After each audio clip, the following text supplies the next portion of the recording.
আসসালামু আলাইকুম। তোমরা একটু কষ্ট করে ফ্রেন্ডদেরকে একটু শেয়ার করে দাও, আর একটু ক্লাসটা ফ্রেন্ডদেরকে একটু মেনশন করো, আর ক্লাসটা একটু শেয়ার করে দাও। দ্রুত শুরু করে দিব ভাইয়া। আমার কথা ক্লিয়ার শোনা যাচ্ছে কিনা একটু আমাকে জানাবা।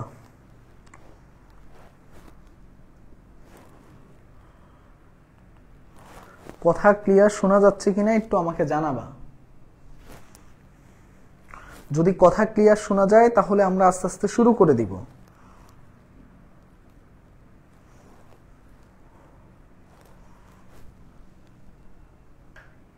কথা ক্লিয়ার শোনা যাচ্ছে কিনা একটু ভাইয়াকে জানাও।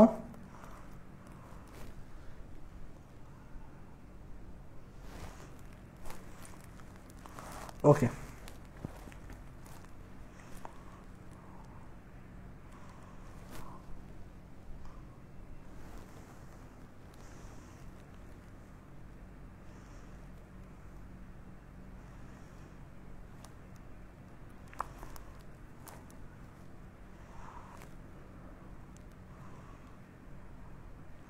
আচ্ছা আমি একটু শেয়ার করে দিই, তোমরা একটু শেয়ার করে দাও যাতে পরবর্তীতে তোমরা ক্লাসটা দেখতে পারো এবং তোমার বাকি ফ্রেন্ডরাও যাতে একটু এখান থেকে উপকৃত হয়।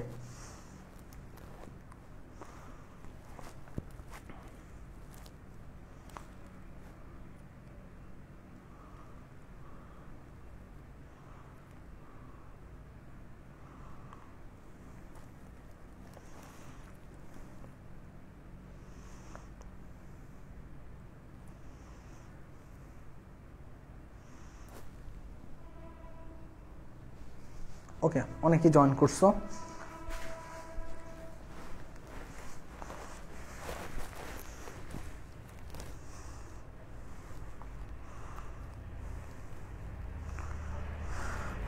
ওকে,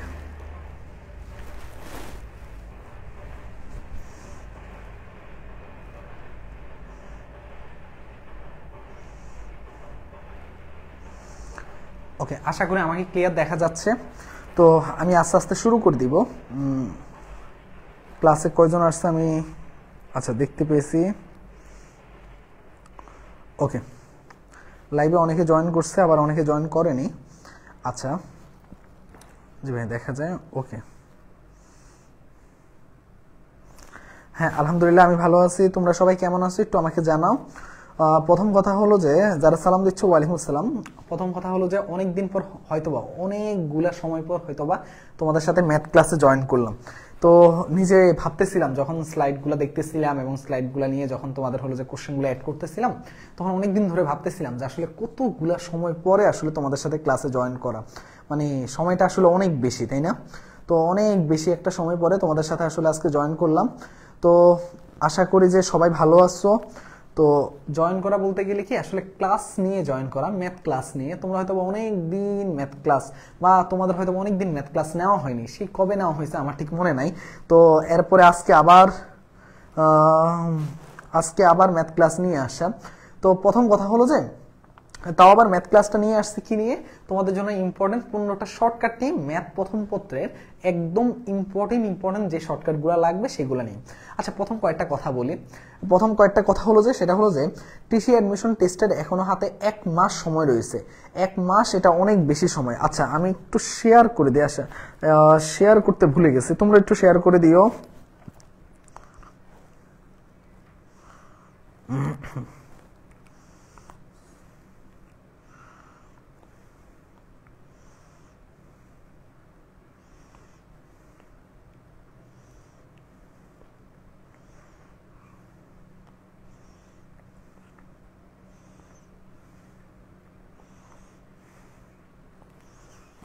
ওকে, ওকে ঠিক আছে। তো মোটামুটি হ্যাঁ 1 মাস, 1 মাসের বেশি হয়ে যাবে, ঠিক আছে। তো আমি যেটা বলতেছিলাম কি, সেটা হলো যে এই যে কৃষিগুচ্ছের 1 মাসের মতো আর হয়তোবা সময় তোমাদের, হয়তোবা 1 মাসের মতো সময় রয়েছে, এর চাইতে বেশি ধরলেও তোমাদের জন্য এটা বোকামি হবে। তো এই 1 মাস সময়টাকে আসলে ভালো মতো তো কাজে লাগানো লাগবে আমাদের, তাই না? তো হয়তোবা তোমরা আমাদের একটার পর একটা ধাপ অনুযায়ী কিভাবে পড়াশোনা করা লাগবে সব ডিটেলস গুলা দেখতেছিলাম। তো মোটামুটি যতভাবে তোমাদেরকে প্রস্তুতি সম্পন্ন করানো যায় আমরা সবভাবে করতেছিলাম। তো কয়েকটা কথা বলি, আসলে বর্তমান সময়ে এডটেকের কিছু বিষয়গুলো নিয়ে একটু কথা বলা প্রয়োজন। একেবারে শুরুর দিকে কিছু কথা বলি। সেটা হলো যে হয়তোবা তোমরা দেখতে পাচ্ছিলা যে বিভিন্ন প্ল্যাটফর্ম থেকে বিভিন্ন ধরনের ম্যাজিকের উপর ম্যাজিক, বা যেটাকে বলা হয় যে একের পর এক হয়তোবা ব্লাস্ট করতেছে, যে একে নিয়ে আসতেছে, ওকে নিয়ে আসতেছে, একে নিয়ে আসতেছে এই কৃষি সেক্টরটাতে, তাই না? তো অনেকে দেখতেছিল যে কৃষিগুচ্ছ অ্যাডমিশন টেস্টে। তো কৃষিগুচ্ছ অ্যাডমিশন টেস্টে একটু যদি ইতিহাস বলি, তাহলে সেটা হলো যে এই কৃষিগুচ্ছ যেই সেক্টরটা, যেটাকে আজ তোমরা এত ভালো মতো দেখতে পাচ্ছ বা উপস্থাপন দেখতে পাচ্ছ, তো এটা নিয়ে আসলে শুরু করা একদম মানে স্টার্টিং এ হয়তো অনেকে শুরু করছে, কিন্তু আসলে এগুলাকে ভালো মতো তোমাদের কাছে পৌঁছে দেওয়া, এটা হয়তোবা তোমরা যারা 3 বছর আগে বা 2 বছর আগে তোমাদের যে বড় ভাইয়াপুরা ছিল তখন আমরা শুরু করা। তো আস্তে আস্তে তোমাদের সবার ভালোবাসায় মেসন খুব দ্রুততম সময়ে আমাদের পেইড কোর্সে প্রায় সবগুলা পেইড কোর্স মিলিয়ে আমাদের কৃষির জন্য প্রায় 5600 প্লাস শিক্ষার্থী যুক্ত হওয়া। তো এটা হয়তোবা একটা হিউজ একটা অ্যামাউন্ট শিক্ষার্থী, যেটা হলো যে তোমরা আমাদের উপর আস্থা রাখছিলা, এটা হলো সবচেয়ে বড় বিষয়। তারপরে হলো যে তাদের মানে অনেক সময় থাকে না যে তোমার হলো যে এই কৃষিগুচ্ছের আস্থার কারণটা কি ছিল তোমাদের, কারণ আমরা সবাই পড়াশোনা করতেছি বাংলাদেশ কৃষি বিশ্ববিদ্যালয়, তোমাদেরকে যত রকম ভাবে ভালো মতো সার্ভ করা যায় সেটাই আমাদের লক্ষ্য ছিল, তাই না? তো এই কৃষি সেক্টর নিয়ে আজ অনেক দিন ধরে কাজ করা, তো হুট করে যেটা হলো যে সেটা হলো যে অনেকগুলা প্ল্যাটফর্ম অনেক ভাবে, তো তোমরা মানে দেখতেছিলা যে এ কে যুক্ত করতেছে, ও ওর সাথে যুক্ত করতেছে, এ ওর সাথে কোলাবোরেশন করতেছে, এর সাথে এটা করতেছে।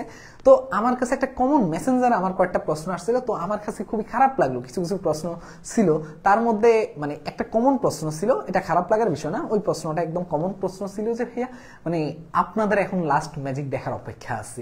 আচ্ছা, প্রথম কথা হলো যে ম্যাজিক কেন দেখা লাগবে বলো তো ভাইয়া? অবশ্যই আমি অ্যাপ্রিসিয়েট করি যে যার যার মতো করে যাকে ইচ্ছা যেভাবে ইচ্ছা সে সেভাবে গুছাবে, এটা খুব স্বাভাবিক কথা, তাই না? এটা তো খুব স্বাভাবিক হওয়ার জিনিস।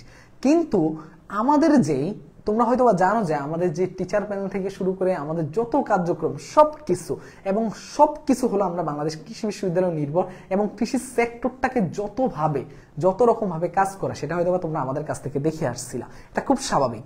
তো তারপরেও কেন তোমরা মানে চিন্তা করতেছো যে আমাদের ম্যাজিক দেখা? তোমরা তো প্রথম থেকে আমাদের ম্যাজিক দেখে আসছিলা, তো এখন হয়তোবা শেষের দিকে সবাই তোমাদেরকে নিয়ে চেষ্টা করতেছে, এটা খুবই অ্যাপ্রিসিয়েট করার মতো কাজ।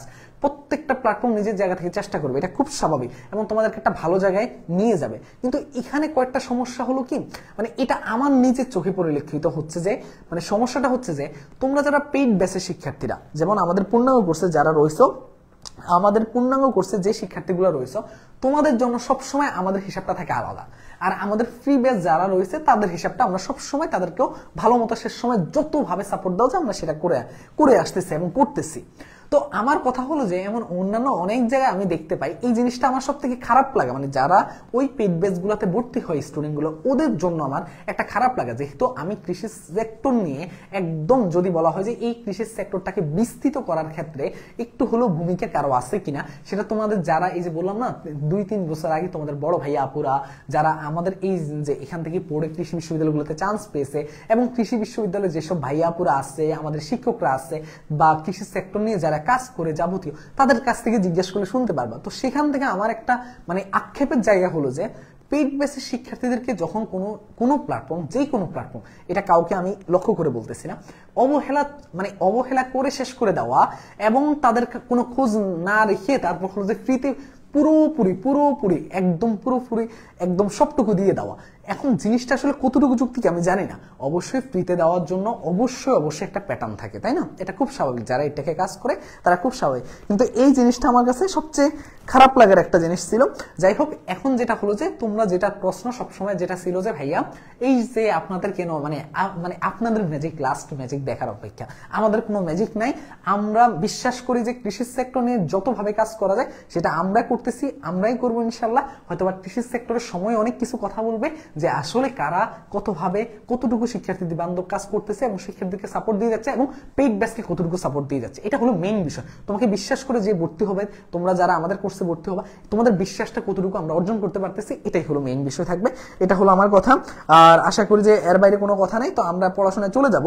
তো প্রথম কথা হলো যে ম্যাথের শর্ট ট্রিক্স, এই কথাগুলো আসলে মানে বলার কোনো ইচ্ছা ছিল না। আমি ঢুকার আগেও এরকম একটা মেসেজ দেখলাম, তো চোখে দেখার পর আমি ভাবলাম যে না, এটা নিয়ে একটু প্রথমে একটু বলে ফেলি, ঠিক আছে? তো এটা যদি কারো কোনো মনে আঘাত দিয়ে থাকি তাহলে এটা আমি এক্সট্রিমলি সরি, কিন্তু আসলে এটা দেখার পরে এটা আমার কাছে মনে হয় যে এটা বলা উচিত।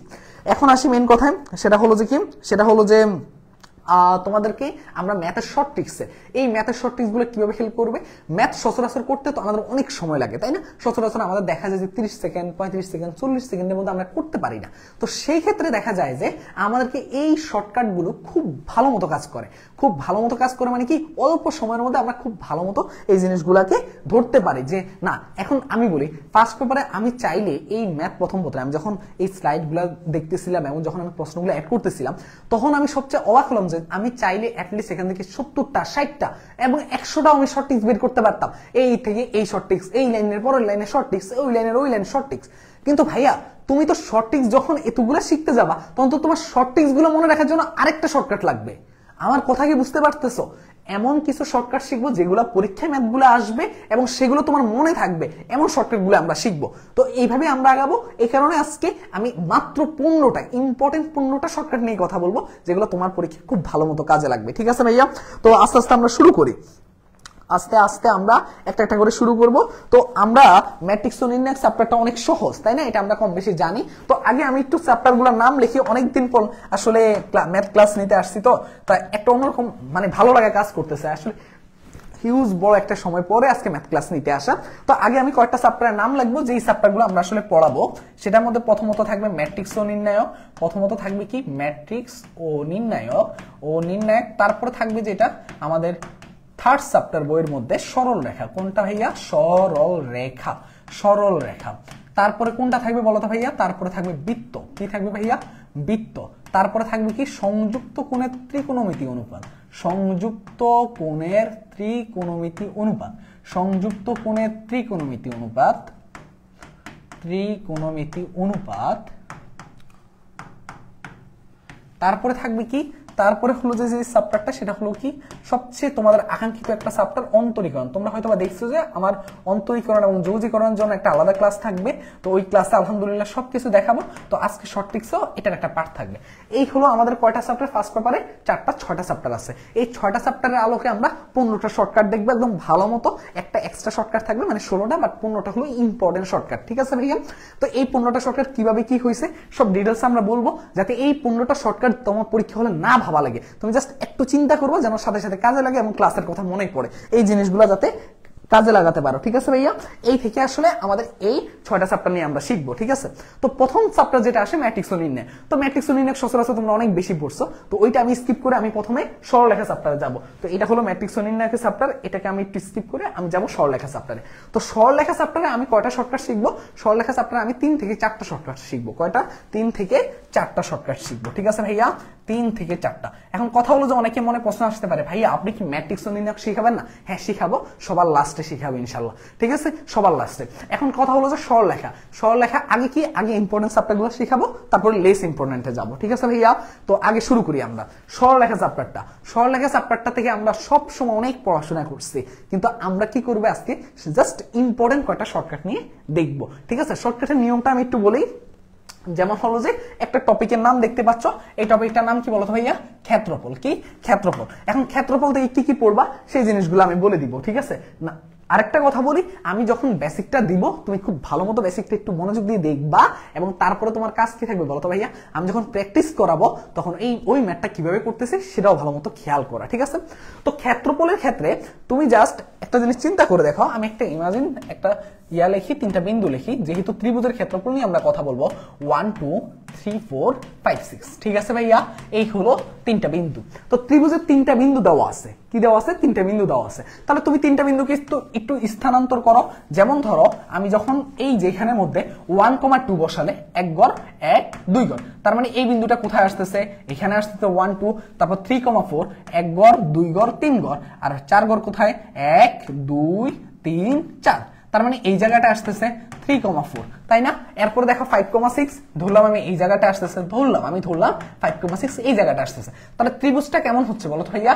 ত্রিভুজটা তোমার এরকম ভাবে গঠিত হচ্ছে, এরকম তো ব্যাপারটা, তাই না? আমি একটা ধরে নিলাম এরকম ভাবে একটা ত্রিভুজ গঠন হচ্ছে। এখন কথা হলো যে ভাইয়া একটু বোঝার চেষ্টা করো, এখন যদি ধরো এরকম একটা ত্রিভুজ গঠন হয়, তখন সেই ক্ষেত্রে কি হবে? তুমি যদি আমি এখানের মধ্যে যে কোনো একটা বিন্দুকে এই বিন্দুগুলো দিয়ে ত্রিভুজ গঠন হচ্ছে কি হয় না সেটা আমি দেখতেছি না, আমি জাস্ট ধরে নিচ্ছি। ঠিক আছে, আমরা ম্যাথ করার ক্ষেত্রে আরো এক্সপ্লেনটা ভালো মতো দেখাবো। ঠিক আছে, আগে আমি এই তিনটা বিন্দু থেকে যে কোনো একটা বিন্দুকে কি করব, 0,0 বানাবো। কি করব, 0,0। তাহলে আমার প্রথম স্টেপটা কি বলতো, স্টেপ 1টা হবে আমার 0,0 বানানো। যে কোনো একটা বিন্দুকে 0,0 কি করব বলতো ভাইয়া, বানাবো আমি। ওকে, এটা হলো আমার প্রথম স্টেপ। প্রথম স্টেপটা কি আমার হবে, 0,0 বানানো। এরপরে স্টেপ 2টা কি, এবার আমার কি হলো বলতো ভাইয়া, স্টেপ 2।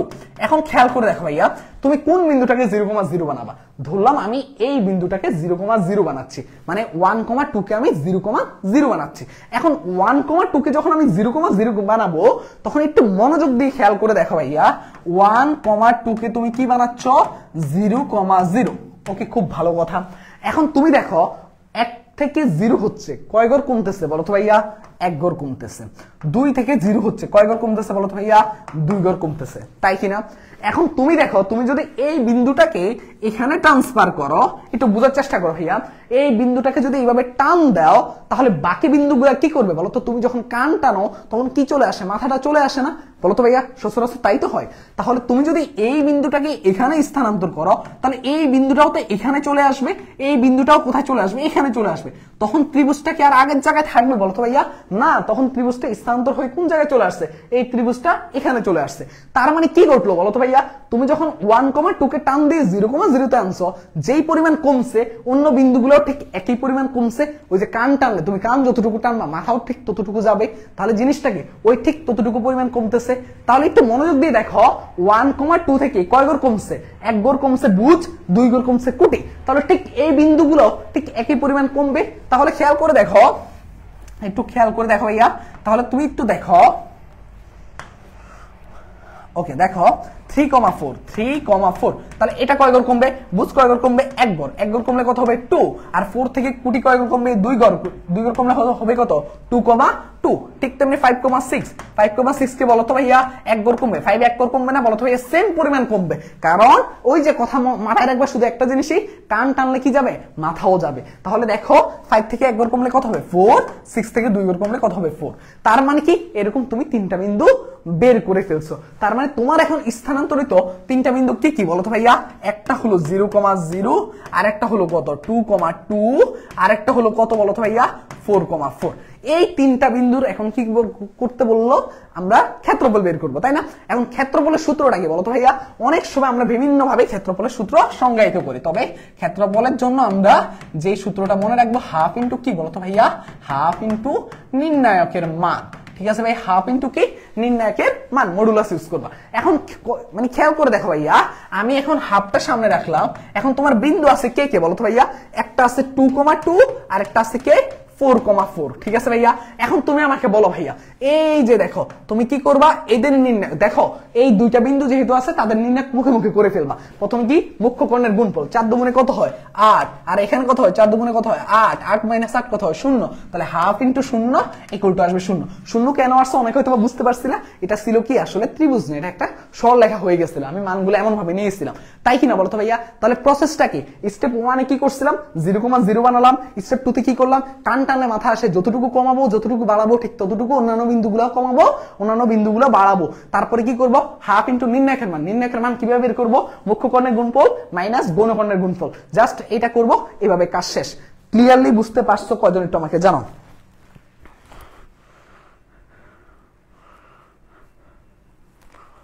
যদি বুঝতে পারো তাহলে আমরা এটা থেকে একটা দেখো, তাহলে এটা থেকে আমরা কি করব, একটা ম্যাথ প্র্যাকটিস করব। এটা থেকে কি করব, একটা ম্যাথ প্র্যাকটিস করব। ঠিক আছে ভাইয়া, ঠিক আছে, চলো আমরা এই ম্যাথটা দেখব। তাহলে এই ম্যাথটা দেখলে তোমরা এখন মনে মনে ঠিক সুন্দরভাবে বলতে পারবা। সুন্দরভাবে বলতে পারবা না, দেখো তো, এই একটা বিন্দু ত্রিভুজের ক্ষেত্রে এই একটা কি আছে বলো তো ভাইয়া, বিন্দু আছে এ বি সি। এই বিন্দুটা কি বলো তো ভাইয়া, 12,3। আর বি বিন্দুটা কি আছে বলো তো ভাইয়া, 2,3। সি আছে কি, -11,2। ওকে, তাহলে এবার এটার ক্ষেত্রফল কিভাবে বের করবা বলো তো ভাইয়া? এটার ক্ষেত্রফল কিভাবে বের করবা? এটার ক্ষেত্রফল হলো যে জাস্ট যে কোনো একটা বিন্দুকে তুমি 0,0, আমি এটাকে 0,0 বানাবো। তার মানে কি তুমি 2,3 কে কি বানাচ্ছ বলো তো ভাইয়া? 2,3 কে তুমি 0,0 বানাচ্ছ। তাহলে 2,3 কে তুমি যদি 0,0 বানাও তাহলে দেখো তো ভাইয়া সেম পরিমাণ কমবে আর বাড়বে, তাই না? টান টানলে মাথা আসে। তাহলে দেখো তো ভাইয়া 12,3 দেখো তো এখানে 2 ঘর কমছে, তার মানে 12 থেকে 2 ঘর কমলে হয়ে যাবে 10, এখানে 3 ঘর কমছে, 3 থেকে 3 কমলে হয়ে যাবে 0, আর এখানে দেখো -11 আর আছে কত 2 আছে। তাহলে -11 থেকে 2 ঘর কমলে কত হবে? -13, আর 2 থেকে 3 ঘর কমলে হয়ে যাবে কত বলো তো ভাইয়া? 2 থেকে 3 কমলে হয়ে যাবে -1। ঠিক আছে ভাইয়া, এবার দেখো এটা কি মুখ্য কর্ণের গুণফল, হাফ ইন্টু কি বলো তো ভাইয়া? মডুলাস ইউজ করবো। মুখ্য কর্ণের গুণফল -10 আর গৌণ কর্ণের গুণফল কত বলো তো ভাইয়া? মাইনাস তো আছে, মাইনাসে +13, তার মানে এটা আসতেছে কত? 3/2। 3/2 হলো কারেক্ট অ্যান্সার। এখন 3/2 আছে কিনা বলো তো ভাইয়া? কোন জায়গায় ভুল হয়েছে কিনা দেখো তো, মান কি কোথাও বসাতে ভুল করছি আমরা? -11,2, এখান থেকে আমি যদি 2 ঘর কমাই -13, 3 ঘর কমালে -1, -10, এই যে ভুল করছি তো, তাই না? এখানে 0-র সাথে 30 গুণ করলে কত হয়? 0 হয়। তাহলে 10 কে এটা যদি মডুলাস করি তাহলে কত আসবে বলো তো ভাইয়া? 10/2 মানে হলো 5। তার মানে অ্যান্সার কত বলো তো ভাইয়া? 5 বর্গাকার, তাই না? হ্যাঁ ঠিক আছে, হ্যাঁ ভুল করছিলাম।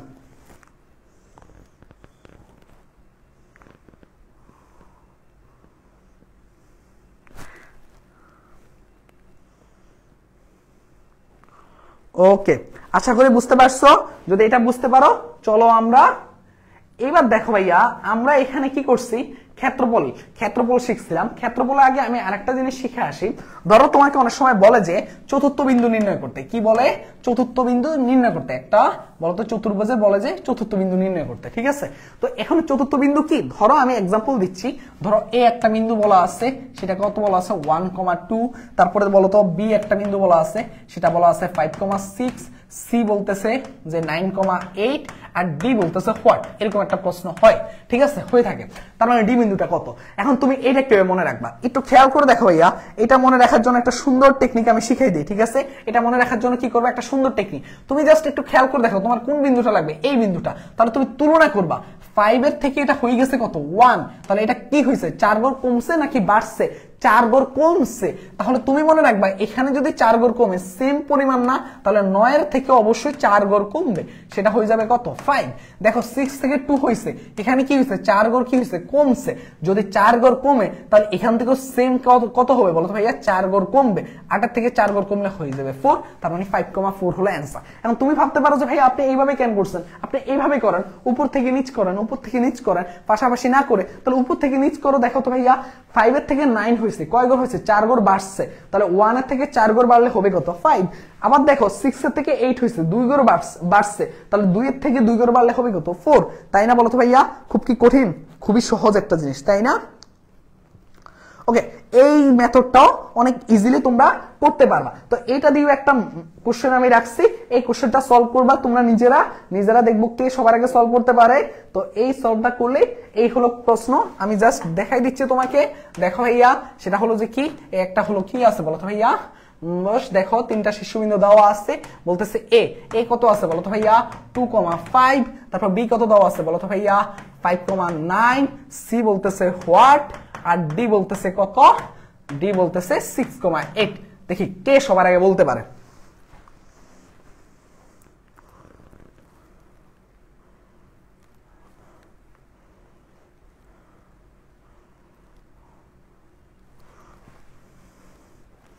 দেখি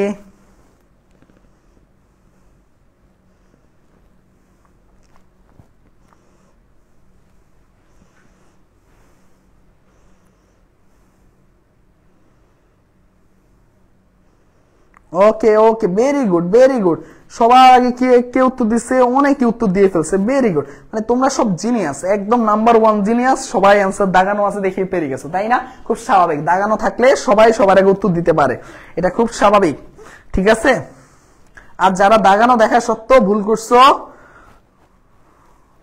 তোমাদেরকে আসলে আয়না করে রেখে দেওয়া উচিত, ঠিক আছে? আশা করি করতে পারবা। যারা পারো নাই তারা নিজেরা প্র্যাকটিস করবা, ঠিক আছে ভাইয়া? নিজেরা প্র্যাকটিস করবা, তাহলেই হবে, ঠিক আছে? এরপর আসি বলো তো ভাইয়া আমরা কোথায় আসবো? এরপরে হলো যে এক্স ও ওয়াই অক্ষকে কর্তন, এই টপিকটা নিয়ে আমরা একটু কথা বলবো, ঠিক আছে ভাইয়া? এই টপিকটা নিয়ে আমরা একটু কথা বলবো, ঠিক আছে? দেখো দেখো এক্স ও ওয়াই অক্ষকে কর্তন, এই হলো একটা অক্ষ, এই হলো আরেকটা অক্ষ। এবার বলতেছে তোমাকে এক্স ও ওয়াই অক্ষকে কর্তন, এই হলো আরেকটা কর্তন, ঠিক আছে? এখন ধরো এখানে কর্তনের পরিমাণ থাকলো এ পরিমাণ, আর এখানে কর্তনের পরিমাণ থাকলো কি পরিমাণ বলো তো ভাইয়া? বি পরিমাণ, ঠিক আছে ভাইয়া? এবার বোঝার চেষ্টা করবা, বলো তো ভাইয়া? এখন তুমি জাস্ট চিন্তা করে দেখো, এক্স ও ওয়াই উভয় অক্ষকে যখন কর্তন করে তখন আমরা সমীকরণ কিভাবে মনে রাখি? খুব সহজ হিসাব, তাই না বলো তো ভাইয়া? এক্স বাই, একটু ভালো করে দেখো, একটু ভালো করে দেখো, এক্স বাই এই যে কর্তৃত অংশের পরিমাণ যা থাকে সেটা বসে, প্লাস ওয়াই বাই কর্তৃত অংশের পরিমাণ যেটা আছে সেটা বসে, ইকুয়াল টু কত হয়? 1 হয়। সবসময় আমরা রাইট হ্যান্ড সাইডে কত রাখতে হয়? 1 রাখতে হয়। এটাই তো বলতো ভাইয়া উভয় অক্ষকে কর্তৃত অংশের কি বলতো ভাইয়া ইকুয়েশন তো এইটাই। এখন এখানে কথা আছে, এখানে তোমাদের পরীক্ষায় বিভিন্ন ভাবে প্রশ্ন করে, বিভিন্ন ভাবে কি করে প্রশ্ন করে। যেমন এক্সাম্পল আমি একটা প্রশ্ন নেই, দেখো তো তোমাদেরকে পরীক্ষায় প্রশ্ন করে 3x plus 4y minus 12 equal to 0 হলে তোমাকে জিজ্ঞেস করলো যে এই যে রেখাটা তোমাকে কর্তন করছে সেই রেখাটার কি বলতো ভাইয়া দৈর্ঘ্য বা দূরত্ব কত, এই একটা প্রশ্ন, ঠিক আছে? তার মানে তোমাকে আগে এই দুইটা বিন্দু লাগবে, এই দুইটা বিন্দু দিয়ে তুমি দূরত্ব বের করতে পারবা। বিভিন্ন রকম প্রশ্ন করে আমি একটা একটা করে দেখাচ্ছি, ঠিক আছে? তাহলে প্রশ্নগুলো না লিখে আমি একটু করে একটা করে অ্যান্সার লিখি, তখন তোমরা কোশ্চেনের মাধ্যমে বুঝতে পারবা। দেখো আগে 3x plus 4y equal to কত? 12। এখন তুমি দেখো 12 দিয়ে এটাকে কি করবা? ভাগ করবা প্লাস 4y 12 ইকুয়াল টু কত? 1। এখন 12 দিয়ে কেন ভাগ করছি? কারণ হলো যে আমার রাইট হ্যান্ড সাইডে 1 আনা লাগবে। তাহলে এখান থেকে কি আসে বলো তো ভাইয়া? x/4 plus y/3 equal to কত? 1। তাহলে দেখো এখানে x এর নিচে যেইটা আছে সেটা কিসের মান বলো তো ভাইয়া? a এর মান। একটু আগে আমি কিন্তু তাই বলছি। তাহলে a এর মানটা কত বলো তো ভাইয়া? a এর মানটা হলো 4, আর এখানে যেটা দেখছো y এর মান সেটা কত হলো? 3। তাহলে বলো তো ভাইয়া এই বিন্দুটা কোন অক্ষের উপর আছে? x অক্ষের উপর আছে। কোটি কি বাড়ছে নাকি কমছে? কোনো বাড়েও নাই কমেও নাই। তাহলে বলো তো ভাইয়া এই বিন্দুটার মান কত হবে? 4,0। তার মানে কি 4 গড় বাড়ছে দেখে বুঝের মান 4, আর কোটি বাড়েও নাই কমেও নাই, তার মানে কোটির মান কত? 0। এবার দেখো ভাইয়া এইখানে দেখো, এইখানে কোটির মান আছে 3, কিন্তু বুঝ কি বাড়ছে নাকি কমছে? ডানেও যায় নাই বামেও যায় নাই, তার মানে বুঝ কিন্তু 0তেই আছে, কিন্তু কোটির মান কত হবে বলো তো ভাইয়া? 0,3। তার মানে কি বলো তো ভাইয়া? কোটি কত?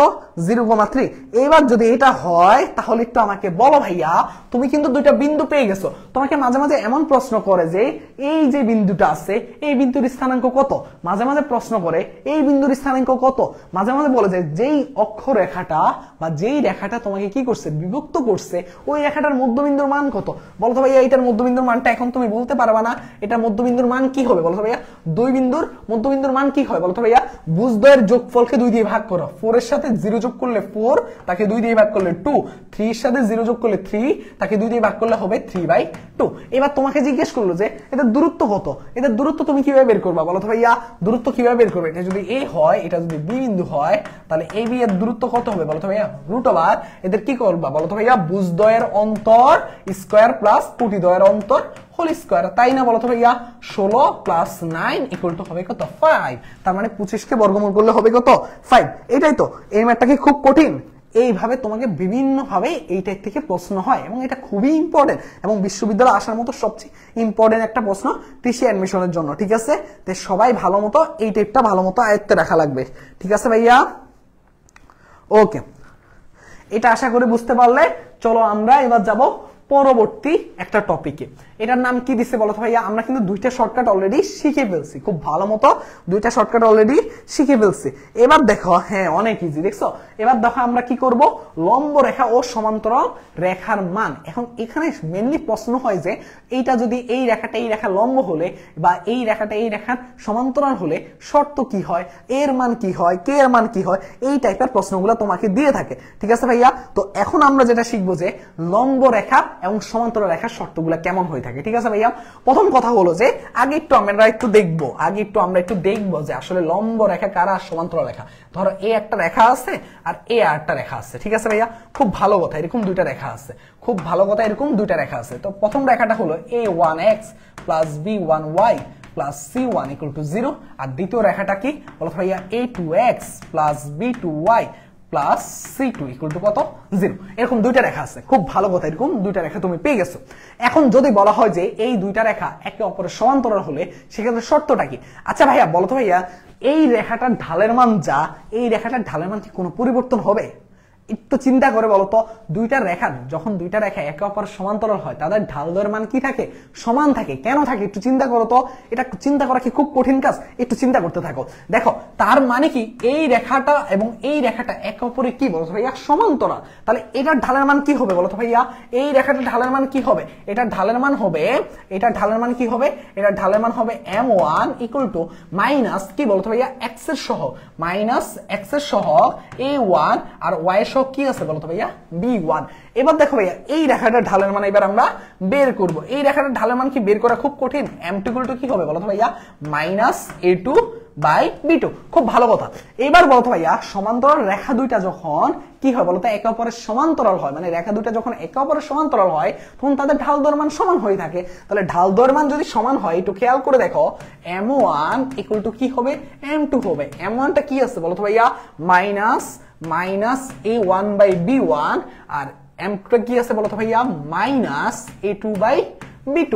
তো এই মাইনাস আর এই মাইনাস কাটাকাটি, তাহলে থাকতেছে কি বলতো ভাইয়া a1 b2 ইকুয়াল টু কি আছে a2 b1, আর এটাকে জাস্ট এক সাইডে নিয়ে আসো a1 b2 minus a2 b1 equal to 0। এখন এটা চাইলে তোমরা মনে রাখতেও পারো, নাও মনে রাখতে পারো। এখন এটা দিয়ে কি বোঝাচ্ছে দেখো, a1 দ্বারা কি বোঝাচ্ছে বলতো ভাইয়া x এর সহগটা, আর b2 দ্বারা কি বোঝাচ্ছে y এর সহগটা। তো আমি কখনো সাজেস্ট করি না যে এইভাবে এই লাইনটা মনে রাখা, আবার অনেক সময় এইভাবেও তোমরা মনে রাখতে পারো যে দেখো এই যে a1 by a2 equal to b1 by b2। দেখো জাস্ট আমি কি করলাম, জায়গা চেঞ্জ করে দিলাম।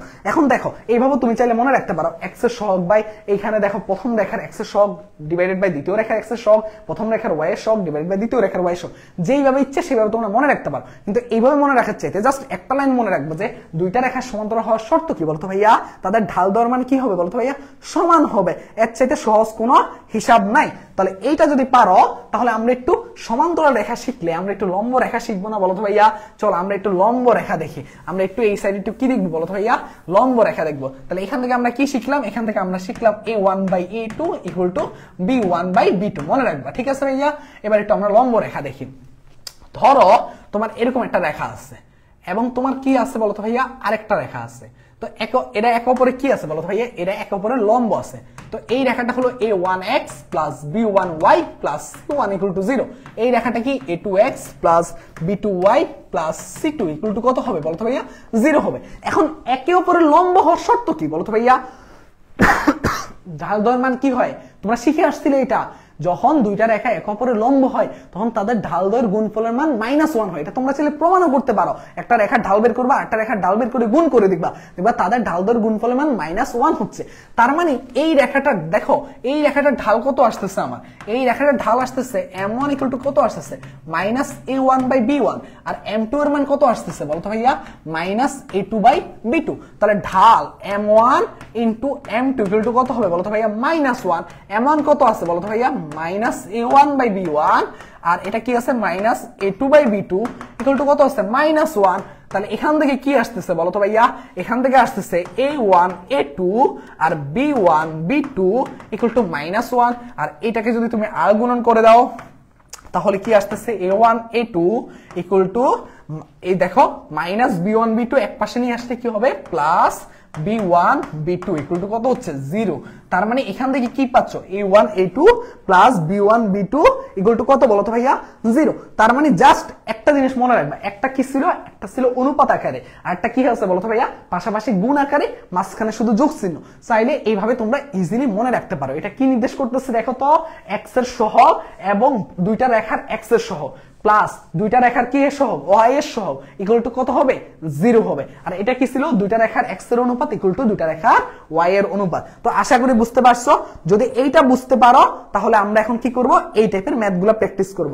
তোমরা অপ্রয়োজনে কোনো কমেন্ট করবা না, ঠিক আছে ভাইয়া? একটু পড়াশোনায় মনোযোগ দাও, কারণ একেবারে শেষ সময় আছো। যদি এখনো পড়াশোনায় মনোযোগ না দাও এটা তোমার জন্য খুবই খুবই খুবই একটা কঠিন সময় হয়ে যাবে, ঠিক আছে?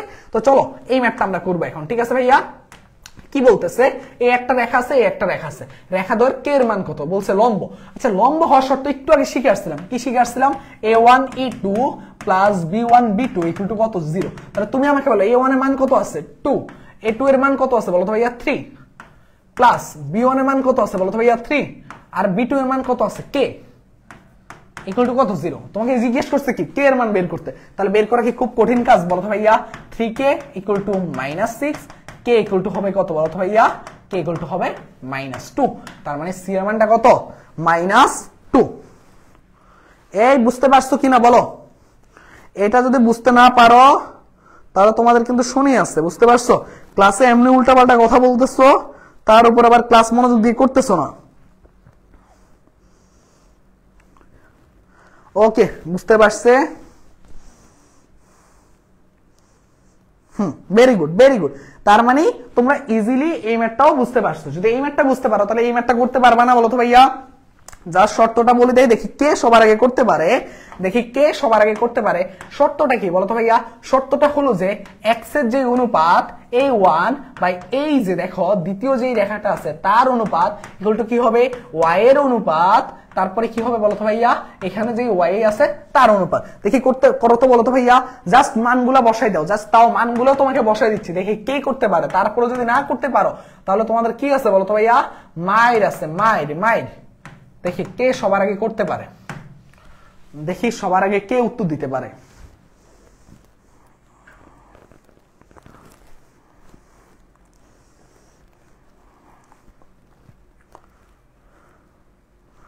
ভেরি গুড, এই তো অনেকে পারছে, দেখছো অনেকেই পারছে। যারা উল্টা পাল্টা কমেন্ট করতেছো অ্যান্সারও করতেছো না, তোমাদেরকে আসলে মাইর দিব এখন, বুঝতে পারছো? ঠিক আছে, তোমাদেরকে আসলেই মাইর দিব, ঠিক আছে?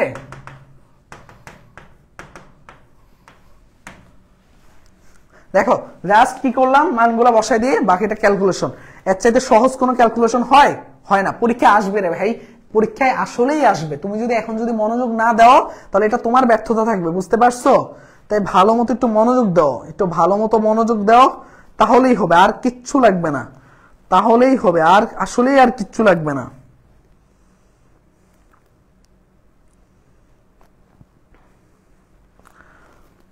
এই বুঝতে পারলে একটু দ্রুত জানাই দাও, বুঝতে পারলে দ্রুত জানাই দাও।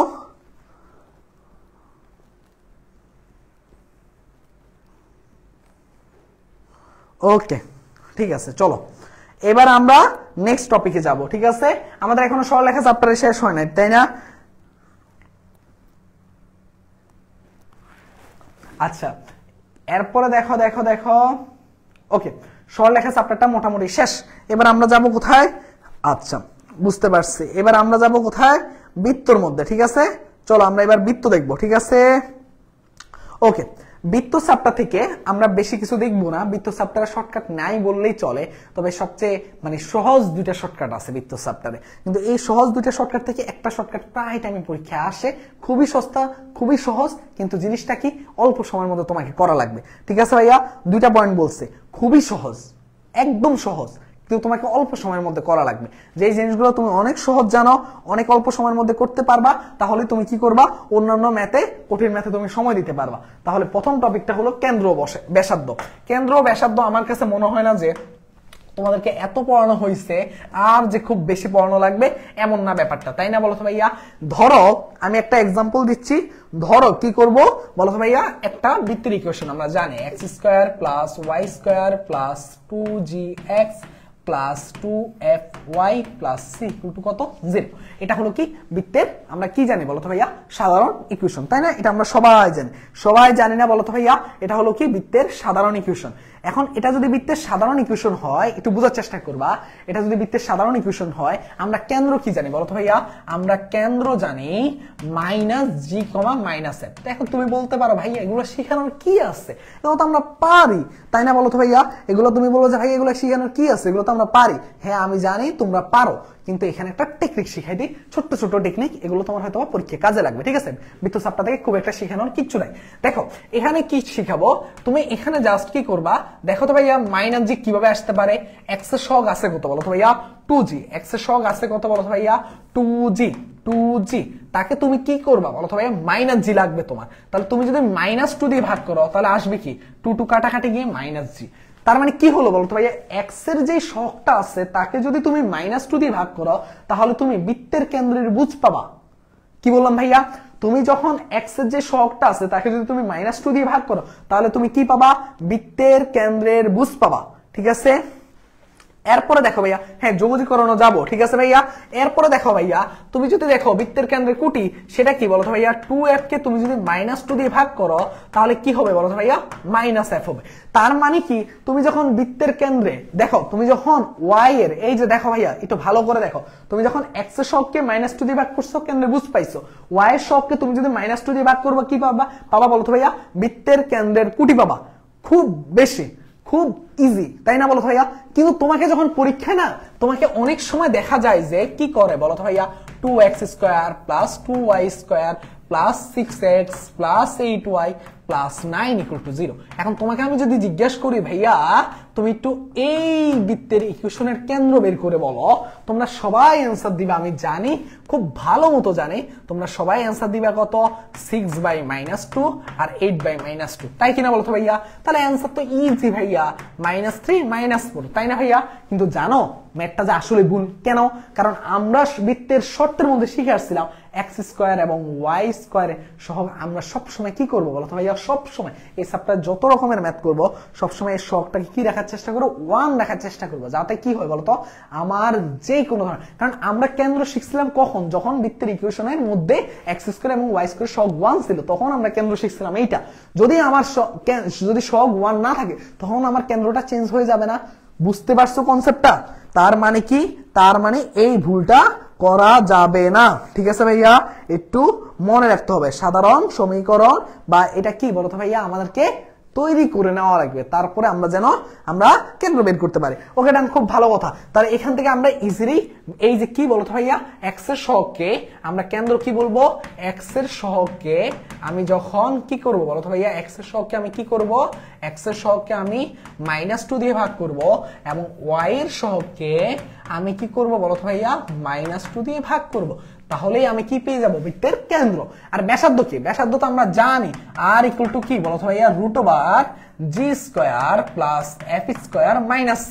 এখন খেয়াল করে দেখো ভাইয়া, তুমি -g এর মানটা জানো, কেন্দ্রের মানটা জানো, এটাকে তুমি যদি হোল স্কয়ার করে দাও তাহলে তুমি কি পাচ্ছ? g²।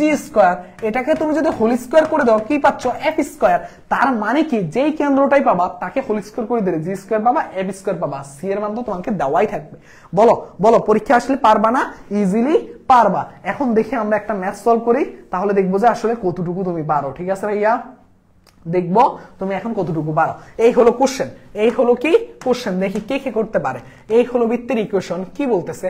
x² এবং y², তাদের সহগ 1 আছে, কোনো সমস্যা নাই। তাহলে আমার কি বৃত্তের কেন্দ্র বের করার শর্ত কি ছিল বলো তো ভাইয়া? একটু আগে শিখে আসছিলাম, সেটা কি x এর সহগ তাকে আমি -2 দিয়ে ভাগ করব, y এর সহগ তাকে আমি -2 দিয়ে ভাগ করব।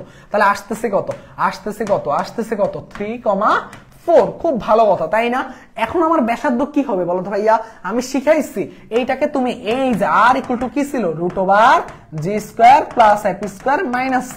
এই g টা কে বলো তো ভাইয়া? 3² মানে 9, f² কে 4² মানে কত? 16, তাই না? জাস্ট স্কয়ার করে দিবা। আর c কি হবে বলতো ভাইয়া?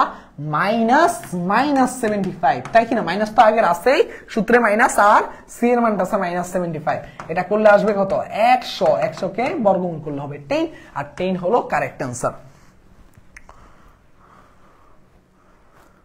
খুবই সহজ জিনিস, তাই না? হ্যাঁ, খুবই সহজ জিনিস, আসলেই সহজ জিনিস, এর চাইতে সহজ মনে হয় পড়াশোনা হয় না। ঠিক আছে, বৃত্তের চ্যাপ্টার থেকে আরেকটা সহজ জিনিস শিখাবো, সেটা হলো কি স্পর্শকের দূরত্ব। কি শিখাবো বলো তো ভাইয়া?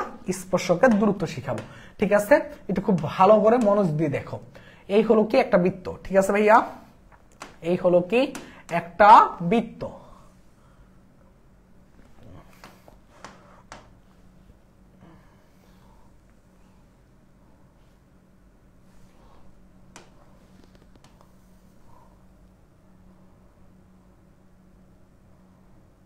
ওকে ওকে, দেখো এই হলো একটা বৃত্ত। বৃত্তের কি আছে বলতো ভাইয়া? বৃত্তের কেন্দ্র আছে, খুব ভালো কথা। এখন তোমাকে জিজ্ঞেস করা হয় যে স্পর্শকের দূরত্ব, কোন একটা বিন্দু দেওয়া থাকবে, ধরলাম আমি বিন্দুটা হলো কত, এক্স কমা ওয়াই। ধরলাম আমি বিন্দুটা কত বলতো ভাইয়া? এক্স কমা ওয়াই। তাহলে এক্স কমা ওয়াই থেকে এই বিন্দুটাকে যে স্পর্শ করছে তার দূরত্ব কত, এটাকে বলা হয় স্পর্শকের দূরত্ব। এখন এইটা বের করার জন্য সবচেয়ে একটা সহজ টেকনিক আছে, এটা হয়তোবা তোমরা সবাই জানো, তাই না? এটা হয়তোবা তোমরা সবাই জানো। দেখো, এটা হয়তোবা তোমরা সবাই জানো। কিভাবে জানো? একটু ভালো করে দেখো, একটু ভালো করে দেখো কিভাবে জানো তোমরা। খুব ভালো মতো একটু খেয়াল করলে তোমরা সবাই মনে পড়বে। দেখো, এটা আমি ক্লাসেও শিখাইছিলাম, মনে আছে কিনা? স্পর্শকের দূরত্ব জাস্ট তুমি কি করবা, একটা বড় করে রুট দিবা, একটা বড় করে কি দিবা, রুট দিবা। রুটের মধ্যে তোমাকে অবশ্যই কি করতে হবে, এর ইকুয়েশন যেটা থাকবে সেটা তো আসছেই, কিন্তু এই যে এক্স এবং ওয়াই, এটা কি বলতো ভাইয়া? বৃত্তের, এই যে দেখো ভাইয়া, বৃত্তের বাইরে একটা বিন্দু না বলতো ভাইয়া? জাস্ট কি করবা, যেই বিন্দুটা দেওয়া থাকবে ওই বিন্দুটাকে কি করবা, সিদ্ধ করে দিবা। সিদ্ধ করা মানে কি, ওই বিন্দুতে এক্স যত জায়গায় পাবা সেখানে ভুজের মানটা বসাবা, ওয়াই যত জায়গায় পাবা সেখানে কুটির মানটা বসাই দিবা। যেই মানটা আসবে সেটাই হবে অ্যান্সার। কিন্তু এখানে একটা কথা আছে, বৃত্তের ইকুয়েশন অবশ্যই সাধারণ ইকুয়েশনে থাকতে হবে। বৃত্তের ইকুয়েশন অবশ্যই কিসে, কোন ইকুয়েশনে থাকা লাগবে? সাধারণ ইকুয়েশনে। মানে এক্স স্কয়ার এবং ওয়াই স্কয়ার সবকে তোমাকে কোথায় রাখা লাগবে? 1 রাখা লাগবে। যদি এক্স স্কয়ার এবং ওয়াই স্কয়ার সব তুমি 1 রাখো, তাহলেই কেবলমাত্র তোমার লাইফটা কি হয়ে যাবে, অনেক গুণে সহজ হয়ে যাবে। ঠিক আছে ভাইয়া? তাহলে অনেক গুণে সহজ করতে চাইলে এই ম্যাথটা আমাদের করা লাগবে। ঠিক আছে ভাইয়া? অনেক গুণে আমার কি করা লাগবে, সহজ করা লাগবে। ঠিক আছে, দেখো এই একটা রুট দিলাম, কিন্তু ভাইয়া তোমাকে আমি কি বলছি, এইটাকে আমার কি করা লাগবে বলো তো ভাইয়া? এটাকে আমার সাধারণ ইকুয়েশন বানানো লাগবে। তাহলে আমার যেহেতু এখানে সহগ আছে 2, তাহলে 2 দিয়ে অবশ্যই ভাগ করা লাগবে। খুব স্বাভাবিক ব্যাপার না? যা থাকবে তাকে সেটা দিয়ে পুরো কি করবা, সমীকরণটাকে ভাগ করে দিবা। Minus x by 2 minus 3/2y plus half equal to 0। 0 কি 2 দিয়ে ভাগ করে 0ই হওয়া, তাই না? তাহলে এইবার এটাকে মানটাকে বসাও। দেখো, x square plus y square minus x by 2 minus 3/2y plus half. এবার এখানে মানটা বসাই দাও। এক্স এর মান কত, বুঝের মানটা বসাবা, সেটা কত আছে 1 স্কয়ার, ওয়াই এর মানটা আছে কত মাইনাস 1 স্কয়ার, এক্স এর মানটা আছে কত হাফ, আর এটা কত আছে, ওয়াই এর মানটা কত আছে মাইনাস মাইনাস প্লাস 3/2, আরটা আছে কত হাফ। এটা কাটাকাটি, তাহলে থাকতেছে কত, থাকতেছে 2 প্লাস 3/2। তাহলে এটা কত হয় বলো তো ভাইয়া? এটা কত হয় একটু হিসাব করে দেখো তো, এটা হিসাব করে দেখো, √7/2, যেটা উত্তরে দেওয়া আছে ডি নাম্বার। ঠিক না বলো তো ভাইয়া?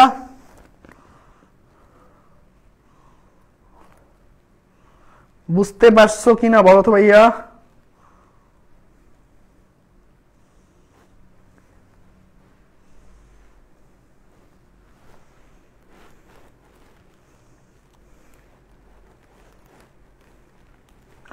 ওকে,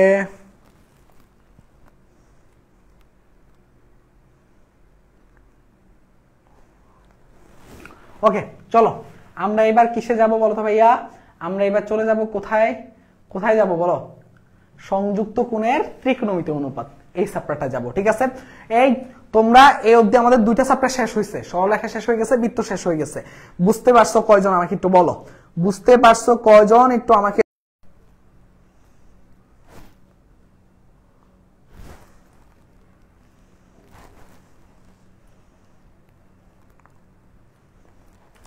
ওকে, হ্যাঁ আটকে গেছিল, এখন আশা করি সবাই ফিরে আসছে। ওকে, ডান।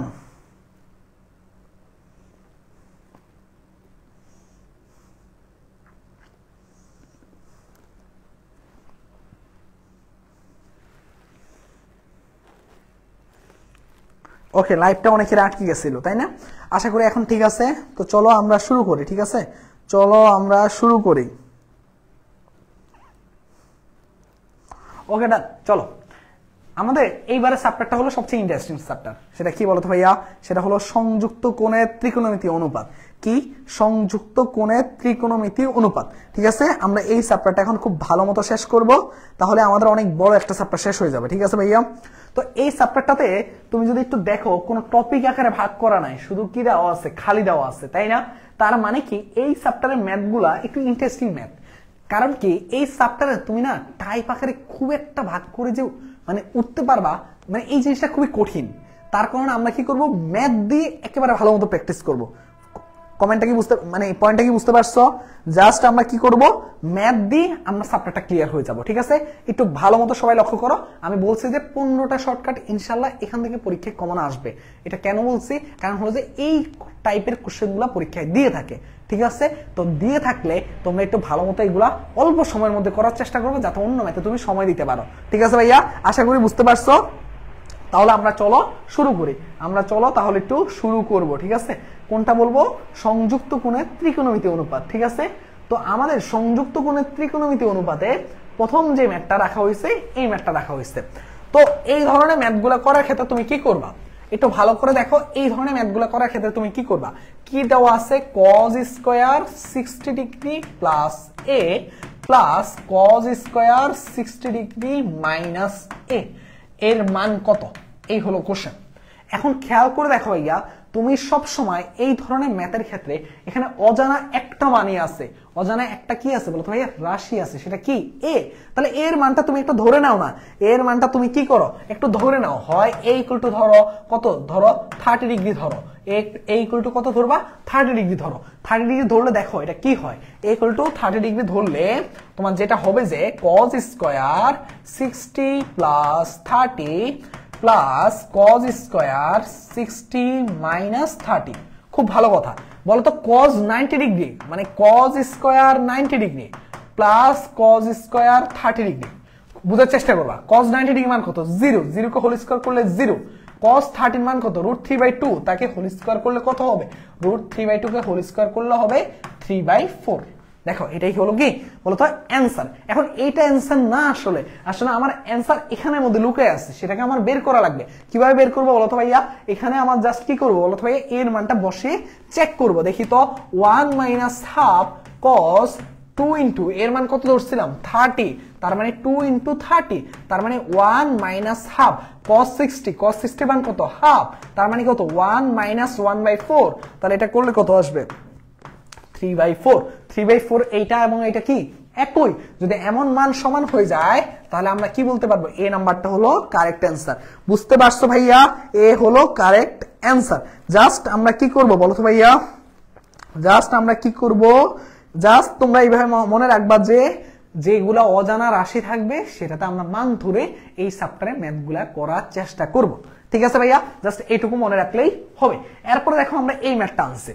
এখন এই ম্যাথটা কার ক্ষেত্রে প্রযোজ্য? দেখো এই ধরনের ম্যাথগুলা যখন কেবলমাত্র 45 ডিগ্রি হবে, 45 ডিগ্রি হবে শুধুমাত্র তাদের ক্ষেত্রে এই টাইপের ম্যাথগুলা প্রযোজ্য। 45 ডিগ্রি। এখন তোমার পরীক্ষায় বা তোমার বইয়ের ম্যাথে সব 45 ডিগ্রি বোঝায়। ঠিক আছে ভাইয়া? কিভাবে বোঝায় একটু দেখার চেষ্টা করি আমরা। 10 বলছে কি 20 ডিগ্রি। 10 কত আছে? 25 ডিগ্রি। 10 20 10 25 ডিগ্রি। দেখো ভাইয়া এখানে সব আছে কি 10। তার মানে কি এটা সূত্র হবে 10 এর। কিভাবে বুঝলাম? যেহেতু সবগুলা ফাংশন আছে 10 এর, তাহলে সূত্র হবে 10 এর। এখন 10 এর আমরা দুইটা সূত্র জানি। কি কি সূত্র জানি? 10a প্লাস b, আর একটা সূত্র জানি আমি 10a মাইনাস b। তাই কিনা বলো তো ভাইয়া? হ্যাঁ, খুব ভালো কথা। এখন তুমি আমাকে বলো ভাইয়া a আর b, 10a প্লাস b একটা আছে, a মাইনাস b আছে। আগে আমাকে নির্ধারণ করা লাগবে কোনটা হবে সূত্র, প্লাস নাকি মাইনাস। তুমি যেহেতু দেখতেছো সবগুলা ফাংশন কিসে বলো তো ভাইয়া? যোগ আকারে আছে, সেহেতু আমি বলতে পারবো যে এটা হলো 10a প্লাস b এর সূত্র ইউজ করবো। ঠিক না ভাইয়া? বলো তো ভাইয়া? তাহলে 10a প্লাস b এর সূত্র আমি ইউজ করবো। তাও আমি বুঝলাম। এখন প্রশ্ন আসবে ভাইয়া a আর b এর মান কত? দেখো ভাইয়া তোমার অজানা, দেখো দেখো ভাইয়া দেখো তোমাকে এখানে দুইটা কোণে দেওয়া আছে 20 আর 25, তাহলে তোমার এই কোশ্চেনের মধ্যে কয়টা কোণ দেওয়া আছে? দুইটা কোণই দেওয়া আছে। 20 একটা হলো a এর মান, আরটা হলো b এর মান বলেই দেওয়া আছে। দেখো, আর এই দুইটা কোণকে যোগ করলে 45 ডিগ্রি হয়, মানে যোগ বা বিয়োগ যেটাই করি না কেন যখন 45 ডিগ্রি হবে তখনই কেবলমাত্র এই টেকনিকটা প্রযোজ্য হয়। ঠিক আছে, তাহলে এখানে কত হবে বলো তো ভাইয়া? tan 45 ডিগ্রি মান কত হয়? 1। বুঝতে পারছো ভাইয়া?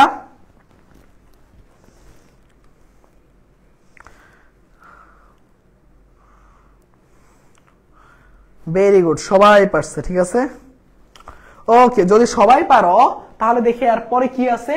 এরপরে দেওয়া আছে, আচ্ছা এটা অন্তরীকরণে চলে গেছি, এর আগে একটা ম্যাথ আছে, এই হলো একটা ম্যাথ। ঠিক আছে, এরকম দুইটা ম্যাথ দেওয়া আছে। ঠিক আছে, এখানে দেওয়া আছে ইউজিং ক্যালকুলেটর, কারণ কিন্তু আমাদের এখন আর কি নাই, ক্যালকুলেটর নাই। দেখো ভাইয়া, আমি প্রথমে এইটা দিয়ে করাবো। তুমি আগে খেয়াল করে দেখো এই ম্যাথটা কি বলতেছে। এই ম্যাথটা তোমাকে কি বলতেছে আগে একটু খেয়াল করে দেখো ভাইয়া। কি কি দেওয়া আছে? cos 15 degree plus sin 15 degree cos 15 degree minus sin 15 degree. খুব ভালো কথা, তাই না বলো তো ভাইয়া? এই বুঝার চেষ্টা করবে একটু ভালো মতো। এখানে তুমি আগে বুঝার চেষ্টা করো, এখানে কয়টা ফাংশন দেওয়া আছে? দুইটা। কি কি দেওয়া আছে? sin cos। তুমি আমাকে জাস্ট অ্যান্সার দাও, sin আর cos যখন একই সাথে থাকে তোমার কোন ফাংশনের কথা মনে পড়ে? tan এর কথা মনে পড়ে না? বলো মনে পড়ে কিনা? হ্যাঁ, tan এর কথা মনে পড়ে। এখন tan এর কথা মনে পড়লো, tan মনে পড়লে কিসের সূত্র আসবে? tan a প্লাস b অথবা tan a মাইনাস b এর সূত্র। বুঝার চেষ্টা করো পয়েন্টগুলা। tan কি a প্লাস b অথবা tan a মাইনাস b। এখন তুমি কিভাবে বুঝবা? সবসময় মনে রাখবা যে উপরে যে চিহ্নটা থাকবে সেটা যদি প্লাস হয় তাহলে প্লাসের সূত্র, সেটা যদি মাইনাস হয় তাহলে মাইনাসের সূত্র হবে। তার মানে এটা কি হবে? tan a প্লাস b এর সূত্র। এখানে অ্যাঙ্গেল আছে কয়টা বলতো ভাইয়া? অ্যাঙ্গেল আছে একটা। তার মানে এখানে অ্যাঙ্গেল আমি ধরে নিচ্ছি যে a এর মান দেওয়া আছে 15 ডিগ্রি, তাহলে b এর মান কত? যার কেউ নাই তার 45 ডিগ্রি আছে। কি বলো তো ভাইয়া? যার কেউ নাই, যার সঙ্গী নাই, যার কেউ নাই, যার লাইফে একা, তার লাইফে কি আছে? 45 ডিগ্রি আছে। সবসময় মনে রাখবা, যার কেউ নাই তার কি আছে? 45 ডিগ্রি আছে। আর অবশ্যই মনে রাখবা এই টাইপের ম্যাথগুলোর ক্ষেত্রে যখন ভগ্নাংশ আকারে থাকে, এই টাইপের ম্যাথগুলোর ক্ষেত্রে সবগুলোকে আগে কি করবা?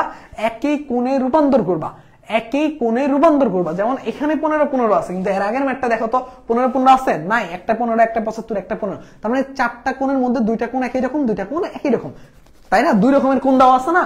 তাহলে দুই রকমের কোণ দেওয়া থাকলেও আমরা একই রকম কোণ বানানো লাগবে। পুরা কি বলতো ভাইয়া? পুরা রাশিটার মধ্যে একই রকমের কোণ বানানো লাগবে। তাহলে তুমি আমাকে বুঝতে পারতেছো ভাইয়া? তার মানে কি এখানে 15 এর সাথে যার কেউ নাই, বি যেহেতু নাই, তাহলে কি আছে? তার 45 ডিগ্রি আছে। তাহলে এটা কি হবে? tan 60 ডিগ্রি কত হবে বলো তো ভাইয়া? √3।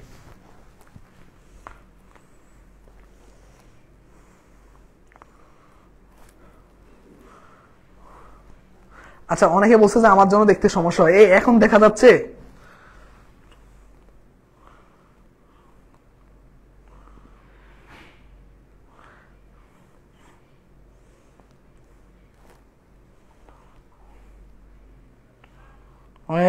এই দেখা যাচ্ছে কিনা এখন? হ্যাঁ, দেখা যাচ্ছে। ওকে, আশা করি বুঝতে পারার কথা, ঠিক না? আশা করি বুঝতে পারার কথা। ওকে, ডান। ঠিক আছে, ওকে, ঠিক আছে। এবার চলো ভাইয়া আমরা এবার নেক্সট কোশ্চেনটা দেখবো একটু। নেক্সট এই যে দেখো কোশ্চেন এইটা। এখন কি বলছিলাম? যেহেতু ভগ্নাংশ আকার আছে সেহেতু সবগুলোকে আমার কি করা লাগবে? একই রকম অ্যাঙ্গেল বানানো লাগবে। ঠিক আছে ভাইয়া, কিভাবে বানাবো বলো তো ভাইয়া? দেখো, ছোট জিনিসকে বড় বানানো সহজ নাকি বড় জিনিসকে ছোট বানানো সহজ?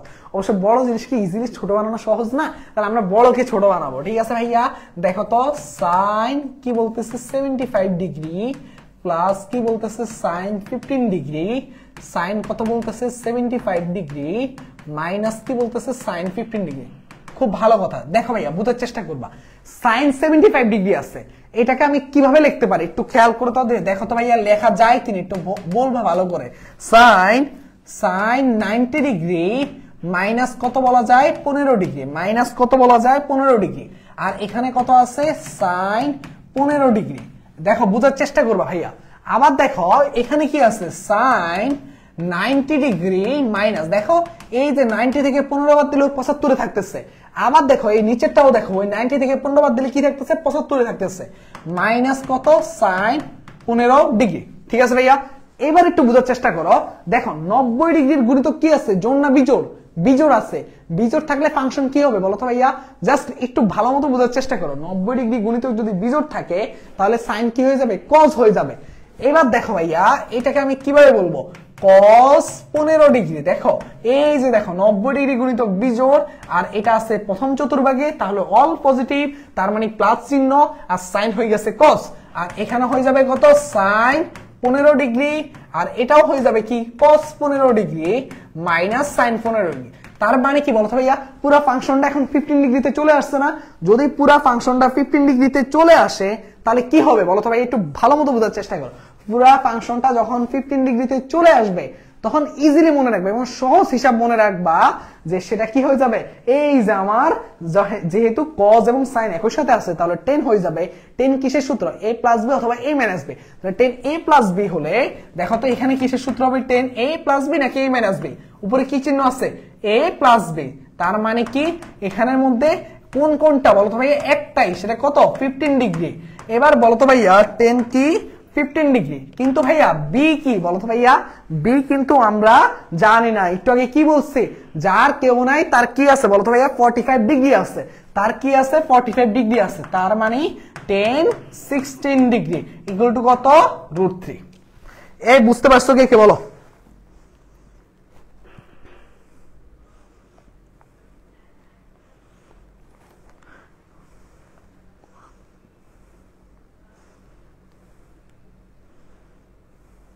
একটু বলো।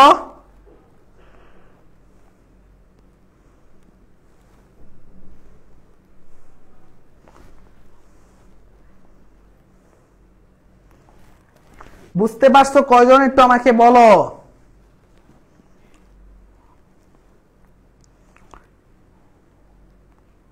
ওকে, ভেরি গুড ভেরি গুড, সবাই বুঝছে। সবাই বুঝলে একটা ম্যাথ করবা, জাস্ট তোমাদেরকে একটা ম্যাথ দিয়ে যায়, দেখি কে কে করতে পারে এই ম্যাথটা। ঠিক আছে, একটা সহজ ম্যাথ দিয়ে যাবো ইন্টিগ্রেশনের, আমি জাস্ট একটা কাজ করতে যাব। ঠিক আছে, তোমরা এই ম্যাথটা দেখি কে কে করতে পারে, জাস্ট এই একটা ম্যাথ দিয়ে গেলাম, দেখি কে কে করতে পারে। আমি এসে সবার অ্যান্সার চেক করবো আসলে কে কে অ্যান্সার দিছে। ঠিক আছে, এই ম্যাথটা করো, আমি একটা কাজে যাব জাস্ট 1 মিনিটের জন্য। ঠিক আছে ভাইয়া?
ওকে, আমি চলে আসছি।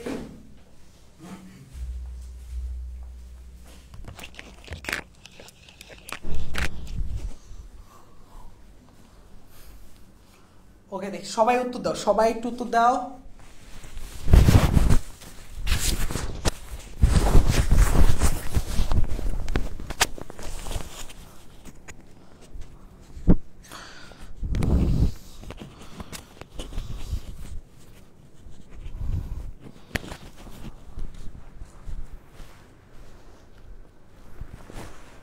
ওকে, ভেরি গুড ভেরি গুড।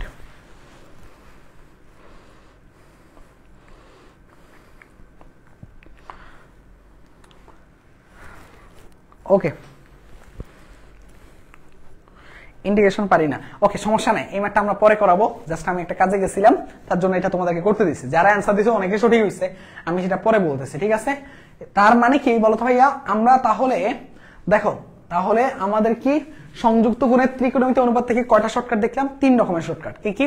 প্রথম হলো যে একটা কি আসলে যখন আমাদের ভগ্নাংশ আকারে থাকে তখন আমরা 10 এর কথা চিন্তা করব, পুরো সূত্র জুড়ে 10 থাকলে তখন আমরা 10a + b অথবা m - b এর কথা চিন্তা করব।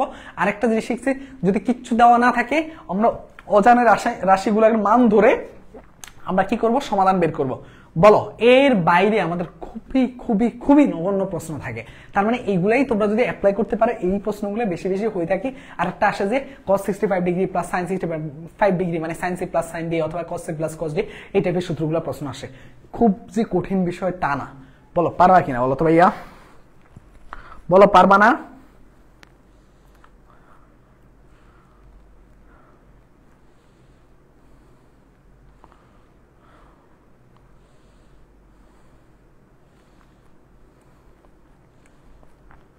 এই পারবা কিনা?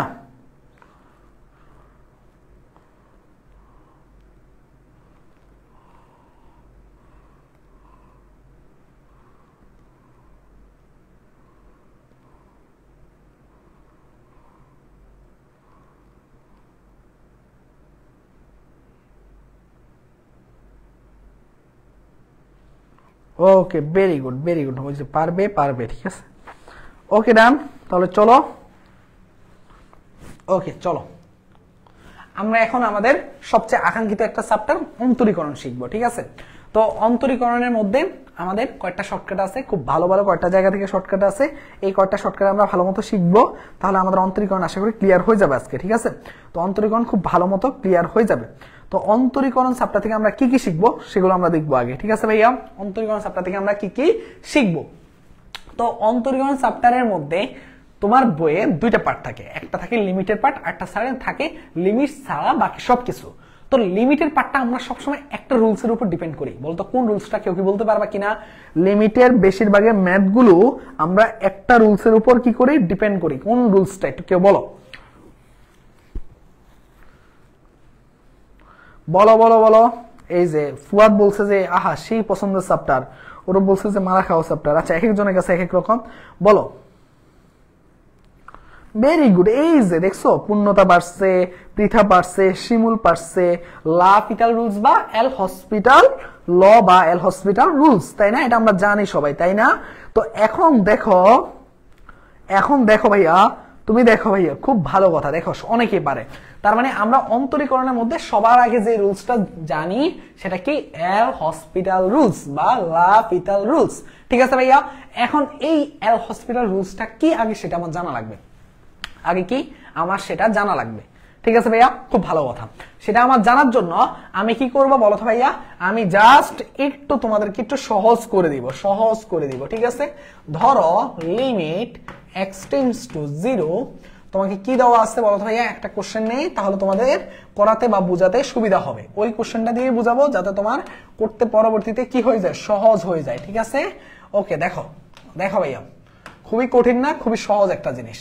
এই যে দেখো 1 minus cos x divided by কি? x square. এই হলো কি আমার কি এই প্রশ্নটা দিয়ে থাকে লিমিটেড। এখন এই লিমিটেড যখন প্রশ্নটা দিয়ে থাকে তখন আমরা এটার কি করা লাগে? সলভ বের করা লাগে। এটা খুব স্বাভাবিক কথা। এখন এগুলা সলভ আমরা কিভাবে বের করব? এগুলা সলভ আমরা বের করার ক্ষেত্রে প্রথম স্টেপটা কি মনে আছে কিনা তোমাদের? অনেকের হয়তো বা মনে থাকার কথা। স্টেপগুলো কি মনে থাকার কথা? স্টেপ 1 কি বলতো ভাইয়া? স্টেপ 1, স্টেপ 1 কি থাকে? স্টেপ 1 থাকে যে তুমি এই মানটাকে লবে এবং হরে বসাবা। কি? লবে এবং হরে মানগুলাকে ইনপুট দেওয়া। কি করা?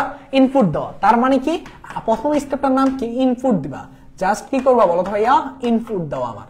ওকে ডান, আমার ইনপুট দেওয়া কাজ। ইনপুট দেওয়ার পরে যদি দেখি আমি 0/0 অথবা যদি দেখি আমি ইনফিনিটি আসে, কয়টা পয়েন্ট বলছে? 0/0 অথবা আমি যদি দেখি ইনফিনিটি আসে, তখন আমি কেবলমাত্র এই রুলসটা অ্যাপ্লাই করতে পারবো। এখন কথা দেখো, যখন তুমি 0/0 অথবা ইনফিনিটি আসবে, তুমি এটাকে 0 বলতে পারো না, অন্য কোনো মানও বলতে পারো না। এটাকে তুমি ইনফিনিটিও বলতে পারো না, অন্য কিছু বলতেও পারো না। এই জিনিসটা কি একটা অনাকাঙ্ক্ষিত জিনিস না? তার মানে কি যখন 0/0 আসে এটা স্বাভাবিক একটা জিনিস না, এগুলো একটা অনাকাঙ্ক্ষিত জিনিস। আর যখন আমাদের লাইফে কোনো অনাকাঙ্ক্ষিত হুটহাট করে ঘটনা ঘটে যায়, তখন আমরা কোথায় যাই বলতো ভাইয়া? হসপিটালে যাই বা হাসপাতালে যাই, তাই না? তার মানে কি যখনই আমরা দেখবো এরকম একটা অনাকাঙ্ক্ষিত ঘটনা ঘটছে তখনই আমরা কোথায় চলে যাব, আমরা সুন্দর করে হসপিটালে রওনা দিব। ঠিক আছে ভাইয়া, তো হসপিটালে গেলাম, তো এখানেও দেখলাম যে এটা একটা অনাকাঙ্ক্ষিত ঘটনা, আমাকে হসপিটালে যাওয়া লাগবে। হসপিটালে যদি ভাইয়া যাওয়া লাগে তাহলে হসপিটালে যাওয়ার পরে ডাক্তার রোগী যখন দেখবে তখন ডাক্তার কি করবে, চিকিৎসা শুরু করবে। যখনই দেখছে যে হ্যাঁ আসলে এটা অনাকাঙ্ক্ষিত একটা ঘটনা, স্বাভাবিক না, যার কারণে তো হসপিটালে গেলাম। যখন রোগী দেখলো মানে রোগী কি বলতো অসুস্থ আছে, তো রোগীকে সুস্থ করা লাগবে। রোগীকে সুস্থ করার জন্য ডাক্তার কি করবে বলতো ভাইয়া, চিকিৎসা শুরু করবে। চিকিৎসা কিভাবে করবে, তো এখানে চিকিৎসার নিয়মটা কি, এখানে চিকিৎসার নিয়ম হলো যে ডিফারেন্সিয়েশন করা বা অন্তরীকরণ করা। কি করা, অন্তরীকরণ মানে কাটাকাটি করা। আমার কথা কি বুঝতে পারছো, কি করা, ডাক্তার কাটাকাটি করবে। ঠিক আছে, এখন কিভাবে কাটাকাটি করবে একটু দেখো, লিমিট এক্সটেন্ডস টু 0, এখানে কি করবে বলো তো ভাইয়া, লব এবং হরকে ডাক্তার কাটাকাটি করবে। তার মানে কি ddx of 1 minus cos x যেটা থাকবে তার সাপেক্ষে ডিফারেন্সিয়েশন করবা, ddx অফ x স্কয়ার। এখানে x আছে বলে আমি x এর সাপেক্ষে করছি। ঠিক আছে ভাইয়া, এখন দেখো ভাইয়া লিমিট এক্সটেন্ডস টু 0, এখন কি আছে বলো তো ভাইয়া, x স্কয়ারের ডিফারেন্সিয়েশন করলে কত আসবে 2x, আর এখানে কি আসবে বলতো ভাইয়া 1 কে ডিফারেন্সিয়েট করলে আসবে কত 0, আর cos x এর ডিফারেন্সিয়েশন কি মাইনাস, দেখো কি আসবে মাইনাস sin x, আর আগে থেকে ছিল কত 0, 0 ছিল মাইনাস মাইনাস sin x। তার মানে এটা কি চলে আসছে, এটা চলে আসছে limit x tends to 0 2x sin x। তো ডাক্তারের প্রথম ধাপের কাজ শেষ। এখন ডাক্তার যখন প্রথম স্টেপটা নেওয়া হয়েছে, ডাক্তার এবার কি করবে, আমার প্রথম স্টেপটার পরে রোগী আদৌ সুস্থ হয়েছে নাকি হয় না সেটা চেক করবে। বুঝার চেষ্টা করবা, রোগী আদৌ সুস্থ হয়েছে নাকি হয় নাই ডাক্তার সেটা চেক করবে।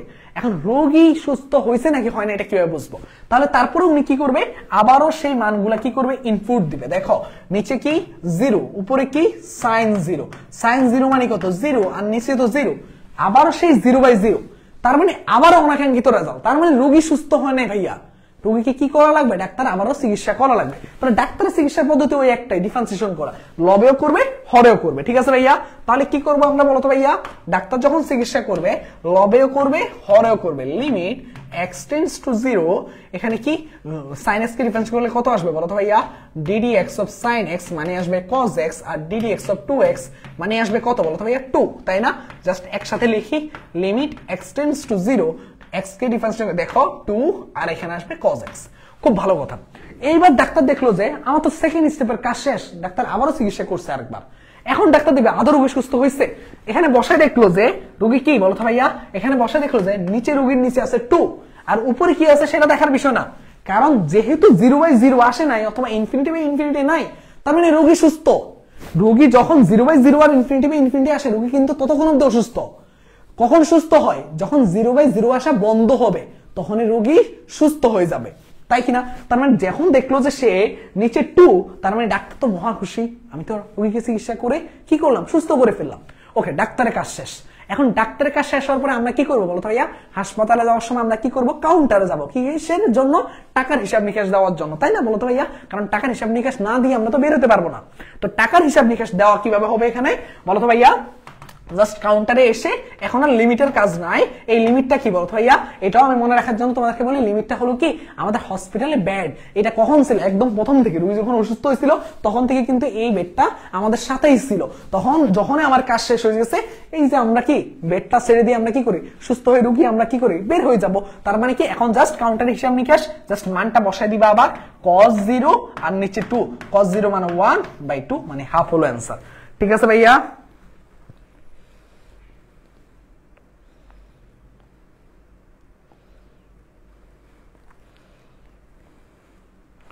বুঝতে পারছো কিনা বলো ভাইয়া?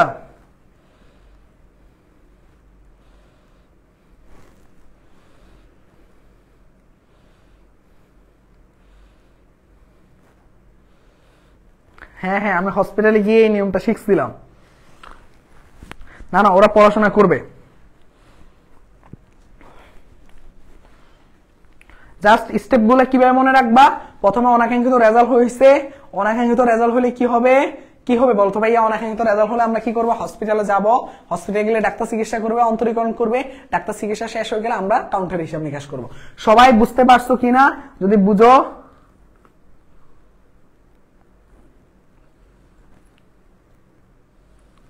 ওকে ভাইয়া, ওকে।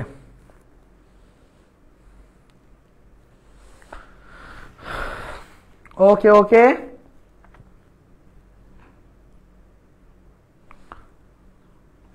ওকে ঠিক আছে।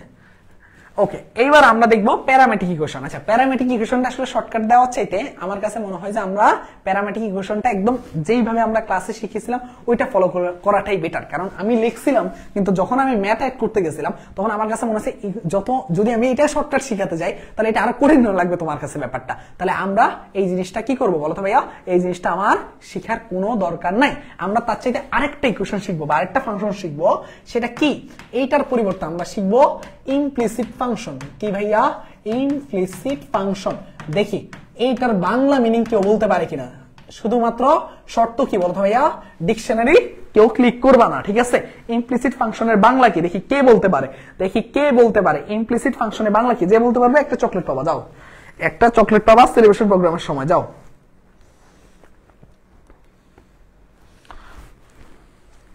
অন্তর্গণ শেষ হয় না এখনো। ভেরি গুড, সবার আগে একজনের নাম পেয়েছি।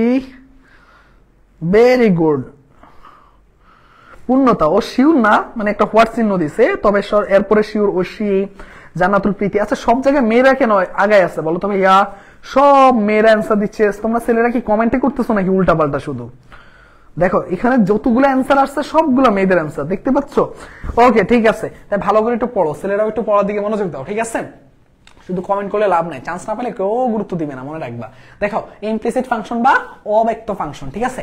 এখন এই ইমপ্লিসিট ফাংশনের ম্যাথগুলো আমরা কিভাবে করি এটা তোমরা অনেকেই জানো, তাই না ভাইয়া? এটা তোমরা অনেকেই জানো।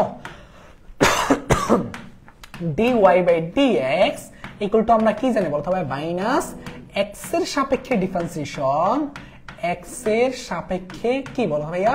ডিফারেন্সিয়েশন, যেখানে কি বলতো ভাইয়া? y থাকে ধ্রুবক, আর কি বলতো ভাইয়া? আর নিচে কি y এর সাপেক্ষে ডিফারেন্সিয়েশন, নিচে কি থাকে দেখো, বোঝার চেষ্টা করো। ডিফারেন্সিয়েশন যেখানে কি x থাকে কি ধ্রুবক, x কি ধ্রুবক। খুব ভালো কথা। এখন মজা দেখবা, এখন শুধু কি মজা নেবে, দেখো মজা দেখবা, ঠিক আছে? আচ্ছা, এটার আগে একটা ম্যাথ দিয়ে করাবো, ঠিক আছে?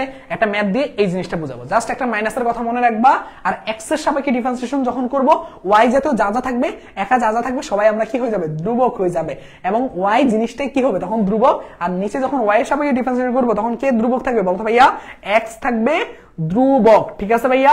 তাহলে একটু খেয়াল করে দেখি আমরা একটা ম্যাথ দিয়ে করাবো, তাহলে তোমার জীবনটা অনেক গুণ সহজ হয়ে যাবে, ঠিক আছে ভাইয়া? তোমার জীবনটা কি হয়ে যাবে? অনেক গুণে সহজ হয়ে যাবে। এই ম্যাথটা দিয়ে করাবো, ঠিক আছে? তো এই ম্যাথটা অনেকের কাছে একটু দেখতে কঠিন লাগতে পারে, কিন্তু আসলে ম্যাথটা অনেক মজার, ঠিক আছে? ধরো এরকম আছে, y ইকুয়াল টু কি আছে?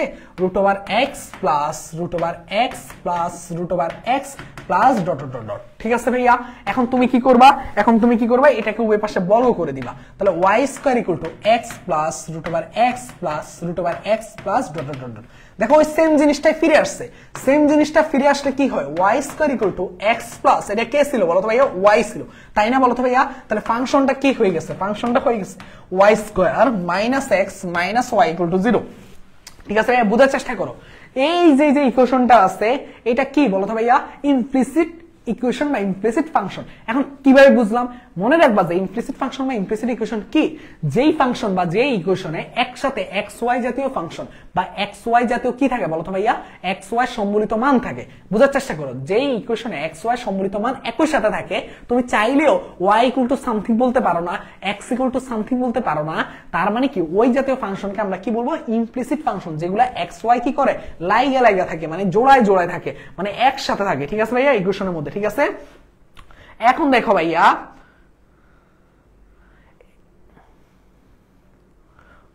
হ্যাঁ দেখো ভাইয়া, এখন দেখো এইটাকে আমরা কি করব? যেহেতু আমরা জানি ইমপ্লিসিট ফাংশন, তাহলে আমাদের ডিফারেন্সিয়েশন কি? আচ্ছা, তোমাদের কমেন্টগুলো এত উল্টাপাল্টা কমেন্ট করতেছে কেন তোমরা ক্লাসে বলো তো ভাইয়া? উপরে কি বলো তো ভাইয়া? উপরে এক্স এর সাপেক্ষে ডিফারেন্সিয়েশন, এক্স এর সাপেক্ষে ডিফারেন্সিয়েশন করলে এইটা কি বলো তো ভাইয়া? ওয়াই যেহেতু আছে, এক্স এর সাপেক্ষে ডিফারেন্স করলে এগুলো সব ধ্রুবক, ধ্রুবকের ডিফারেন্সিয়েশন মান 0। এক্স এর সাপেক্ষে ডিফারেন্সিয়েশন করলে এক্স এর পরিবর্তে কি আসবে? এক্স এর ডিফারেন্সিয়েশন হবে 1, আর আগে আছে মাইনাস, আর এখানে কি ওয়াই এর ডিফারেন্সিয়েশন করলে হবে 0, আর নিচে কি হবে? নিচে হবে y এর সাপেক্ষে ডিফারেন্সিয়েশন। তার মানে কি বলতো ভাই? এক জাতীয় যা থাকবে সেগুলো হয়ে যাবে 0, আর এটা কি হয়ে যাবে বলতো ভাইয়া? 2y - 0 - 1। তার মানে এটা হইতেছে কি? মাইনাস হইছে প্লাস 2y মাইনাস 1। দেখো 2y মাইনাস 1 কোথায় আছে? এই নাম্বারটা আছে। এই নাম্বারটা হলো কারেক্ট অ্যান্সার। বুঝতে পারছো কিনা বলো তো ভাইয়া? হ্যাঁ, এই মেথড স্পেশাল শর্টকাট আছে, কিন্তু আমরা এটা কি শিখলাম বলো তো ভাইয়া? আমরা ইমপ্লিসিট ফাংশনটাকে আমরা ইউজ করছি, আমরা ইমপ্লিসিট ফাংশনটা ইউজ শিখলাম। ঠিক আছে ভাইয়া, এই মেথড আলাদা শর্টকাট আছে। আমি কি বলছি, এই যে ফার্স্ট পেপার থেকে আমরা চাইলে অ্যাট লিস্ট 70 থেকে 80টা এমন কি শর্টকাট আমরা শিখতে পারি, কিন্তু এত শর্টকাট শিখতে গেলে আমাদের ওই শর্টকাট গুলোর জন্য আরেকটা শর্টকাট লাগবে। তাই এই এমন কিছু শিখবো যেগুলো আমাদের একসাথে অনেকগুলো জায়গায় কাজে লাগে। ঠিক আছে ভাইয়া?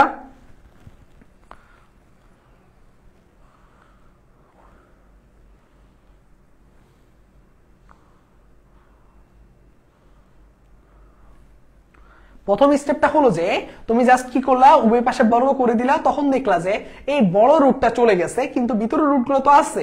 আর ভিতরের রুটগুলো এমন জিনিসটাকে উপস্থাপন করতেছে, সেই আগের ওয়াইটাকেই উপস্থাপন করতেছে, তাহলে সেটা একটা ওয়াই নির্দেশ করে। আর এক্সটা খালি হয়ে গেছে এক্স, তার মানে দেখো y square equal to x plus y, এটার পরিবর্তে আমি ওয়াই বসাইছি। আর যখন এরকম আসছে, যখন আমি দেখলাম যে এক্স ওয়াই সম্বলিত পদ একসাথে আছে, তার মানে এটা একটা ইমপ্লিসিট ফাংশন। ইমপ্লিসিট ফাংশন হলে আমরা কি করব? বুঝতে পারছো? ওকে, ঠিক আছে।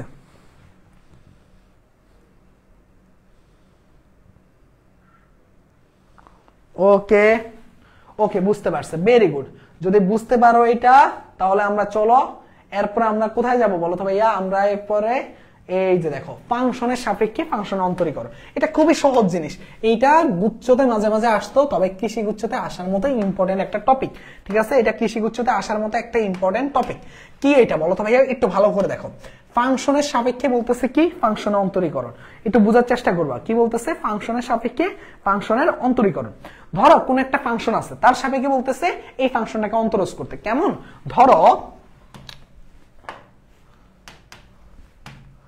ধরো ডিডি সাইন এক্স আর বলতেছে কস এক্স। এটা একটা কোশ্চেন। আর তোমাদের জন্য কোশ্চেন হলো যে ডিডি লন এক্স আর এটা হলো কি সাইন এক্স। এটা হলো তোমরা করবা, আর এটা আমি করাই দিব। দেখো সাইন এক্স যখন একটা ফাংশনের সাপেক্ষে আরেকটা ফাংশনকে ডিফারেন্সিয়েশন করতে বলে, এখন তুমি শিখছিলা যে এক্স এর সাপেক্ষে অন্তরজ করো, ওয়াই এর সাপেক্ষে অন্তরজ করো, কিন্তু এখন তোমাকে বলতেছে একটা ফাংশনের সাপেক্ষে অন্তরজ করো, তাই না? এটার জন্য একেবারে শর্টকাট একটা প্রসেস বলতেছে, একেবারে শর্টকাট। এটা অনেক সুন্দর নিয়মে করা যায়, তবে আমরা এখন শর্টকাট শিখতে আসছি, তাই না? তো শর্টকাট প্রসেসটা কি বলো তো ভাইয়া? জাস্ট এইভাবে মনে রাখবা যে নিচে যেটা আছে তাকে একবার এই যে কার সাপেক্ষে, তার সাপেক্ষে দেখো যে এটা কি আছে বলো তো ভাইয়া? এখানে কি আছে? এক্স আছে। এক্স এর সাপেক্ষে তুমি কি করবা? ডিফারেন্সিয়েশন করবা। আর এখানে কি বলো তো ভাইয়া? যা আছে তার সাপেক্ষে কি করবা? ডিফারেন্সিয়েশন করবা। দেখো উপরে একবার ডিফারেন্সিয়েশন, নিচে একবার ডিফারেন্সিয়েশন, যা মান আসবে তাই হলো অ্যানসার। ঠিক আছে ভাইয়া, মনে রাখবা তাই হলো কি অ্যানসার। একদম সহজ হিসাব নিকাশ, একদম সহজ হিসাব নিকাশ। বলো এটা কি খুব কঠিন জিনিস? খুব কঠিন না। যেটা আছে নিচে সেটাকে একবার ডিফারেন্সিয়েশন করবা, যেটা আছে উপরে সেটাকে একবার ডিফারেন্সিয়েশন করবা, যা মান আসবে তাই। এবার এটা করো তো। আমার ফ্রেন্ড ফুয়াদ ক্লাসে যুক্ত হয়েছে। বাকরিতে কিভাবে টপ করব? ফুয়াদ নিজে বাকরিতে টপ করে চান্স পেয়েছে।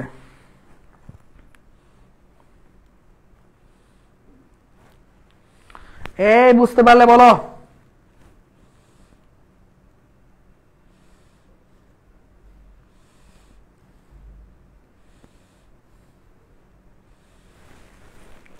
পানি, তাই না?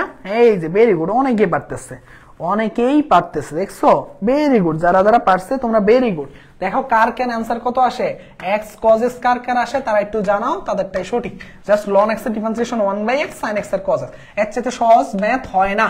ঠিক আছে, আচ্ছা ঢাল রিলেটেড ম্যাথ যেটা আছে, একটা ম্যাথে আছে, ওই ম্যাথটা দিয়ে আমি ম্যাথটা করাবো, তাহলে তোমার জন্য জীবনটা অনেক সহজ হয়ে যাবে। ঠিক আছে, তোমার জীবনটা অনেক সহজ হয়ে যাবে। ঠিক আছে, এই ম্যাথটা আমি করাবো।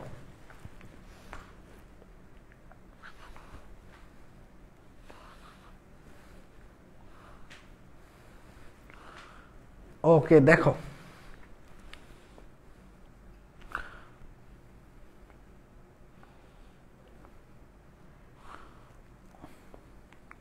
ওকে এবার চলো আমরা এই ম্যাথটা করব। এটা খুবই ইজি একটা ম্যাথ, তাই না?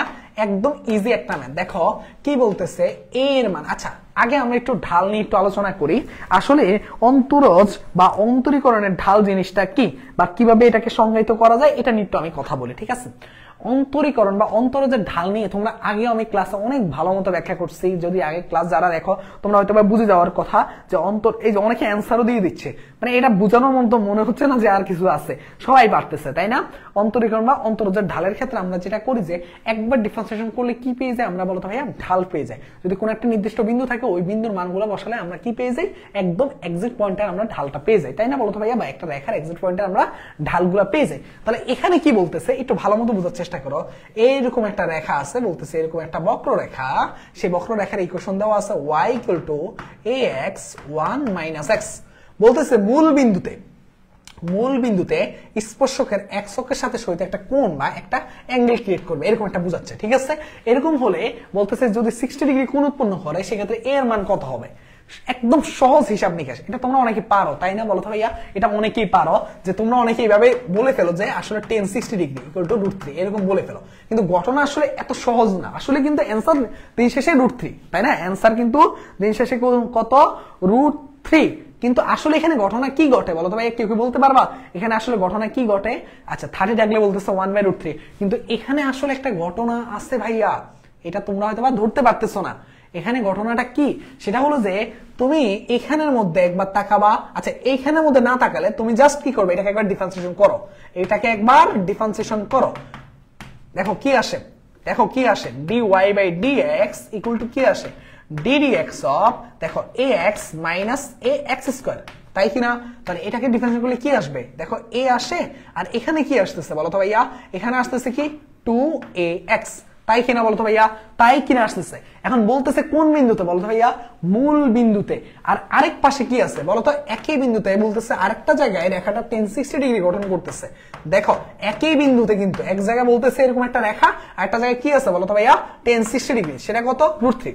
এবার দেখো অবশ্যই ওই একই বিন্দুতে ঢাল দেওয়ার মান সমান হয়, তাহলে ঢাল দেওয়ার মান সমান হলে তুমি এটা কি বলতে পারবা, এটা কি কোন বিন্দু 0,0, তার মানে যত জায়গায় x আছে আর y আছে দেখো a - 2 × a × 0, তার মানে এটা কত হবে a, তার মানে এখানে ঢালের মান কত a, আর এটা কত আছে √3। তাহলে আমি কি বলতে পারবো, শর্ত মতে a = কত হবে √3 হবে। এখন কাহিনীটা কি হয়েছে ভাইয়া, তোমার মনে প্রশ্ন আসতে পারে ভাইয়া এখানে কাহিনীটা কি হয়েছে, বা আমি কিভাবে বুঝবো যে এটার মানটা সবসময় একই মান আসবে। সবসময় মনে রাখবে এখানে যদি 1 বাদে ভাইয়া একবার যদি এখানে 1 বাদে অন্য কিছু থাকে সেক্ষেত্রে কিন্তু তুমি কিন্তু ধরা খেয়ে যাবা। কি বলছি, ধরা খেয়ে যাবা। কিভাবে, যদি ধরো এখানে থাকতো 2, এখানে কি থাকতো 2, তখন কি হইতো, এটা কি হইতো 2ax, তখন এটা কি হইতো 2a, তার মানে এটা হয়ে যেত 2a, তখন 2a = কি হয়ে যেত √3, তার মানে a = কি হয়ে যেত √3/2। বুঝতে পারতেছো। তাহলে তুমি যদি দেখেই 60 ডিগ্রি বললেই কিন্তু হবে না ভাইয়া, এখানে 1 আছে কিনা সেটা চেক করতে হবে। এখানে যদি 1 থাকে তখন তুমি দেখে বলে দিতে পারবা, আর যদি ভাইয়া 1 না থাকে তুমি কিন্তু ধরা খেয়ে যাবা। বুঝতে পারছো ভাইয়া, বুঝতে পারছো। তাই এরকম যদি ধরা না খেতে চাও আগে কি করতে হবে, এখানে 1 আছে কিনা সেটা চেক করে তারপর তুমি tan 60 ডিগ্রি হলে √3 বসাও, 30 ডিগ্রি বলে 1/√3 বসাই দাও, কিন্তু আগে এটা চেক করা লাগবে ভাইয়া।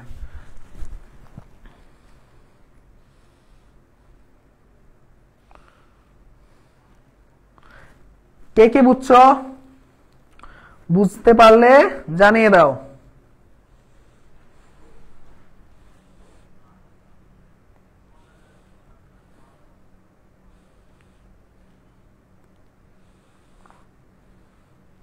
হসপিটালে শুয়ে ক্লাস দেখছি, আচ্ছা আচ্ছা ঠিক আছে, ওকে ডান, ওকে বেশি সময় নিব না আর। দেখো অন্তরীকরণ শেষ, আমরা এখন কোথায় যাব, আমরা এখন যোগজীকরণে যাব। যোগজীকরণের মাধ্যমে কিন্তু শেষ না চ্যাপ্টার, আমরা কিন্তু ম্যাট্রিক্স ও নির্ণায়ক ফালাই দিয়ে চলে আসছে, তাই ম্যাট্রিক্স ও নির্ণায়ক শিখে লাগবে, আমাদের আর বেশি সময় লাগবে না, ঠিক আছে, আমাদের আর বেশি সময় লাগবে না, ঠিক আছে, আশা করি বুঝতে পারতেছো। ওকে ক্লিয়ার, ওকে যোগজীকরণ, ঠিক না। এই যোগজীকরণ চ্যাপ্টার থেকে আমি কয়েকটা টপিক সিলেক্ট করছি, কয়টা টপিক বলতে কয়টা ম্যাথ সিলেক্ট করছি, একদম এক্সাক্ট ম্যাথ।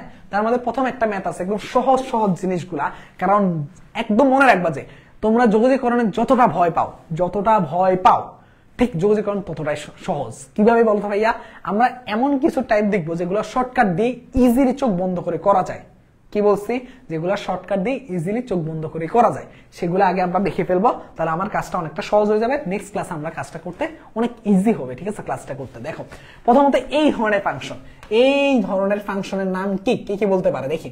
এই ধরনের ফাংশন যারা ঢাকা ইউনিভার্সিটির সময় প্রস্তুতি নিয়েছিল তোমরা ভালো করে বলতে পারার কথা, যারা ঢাকা ইউনিভার্সিটির সময় প্রস্তুতি নিয়েছিল তখন এই ফাংশনগুলোর নাম অনেক ভালো মতো বলতে পারার কথা, কারণ ঢাকা ইউনিভার্সিটির জন্য সবচেয়ে হট টপিক বলা হয় এই টপিকগুলোকে। তো এই টপিকটার নাম কি আগে বলতে হবে, ঠিক আছে? তার আগে একটু আমি দেখাই, এখানে যে মানটা দেওয়া থাকবে জানা মান, কি মান, জানা মান, আর নিচে কি হবে, যে রাশিটা অজানা রাশির মান বের করতে বলতেছে তার এক্স এর সহগ।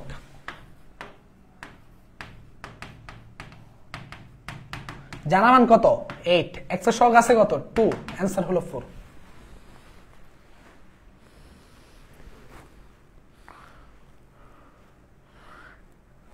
আরে সবাই তো 4 বলে দিচ্ছে, দেখছো সবাই জানে। এখন এত সহজ ম্যাথ কি পরীক্ষা আসবে? ঢাকা ইউনিভার্সিটির জন্য ইম্পর্টেন্ট হতে পারে, কিন্তু কৃষির জন্য এটা ইম্পর্টেন্ট টাইপ না ভাইয়া, কৃষির জন্য এটা ইম্পর্টেন্ট টাইপ না। তাহলে কৃষির জন্য ইম্পর্টেন্ট টাইপ কোনটা সেটা বলেন ভাইয়া, তাই না? তোমার মনে প্রশ্ন হতে পারে ভাইয়া কৃষির জন্য সেটা বলেন।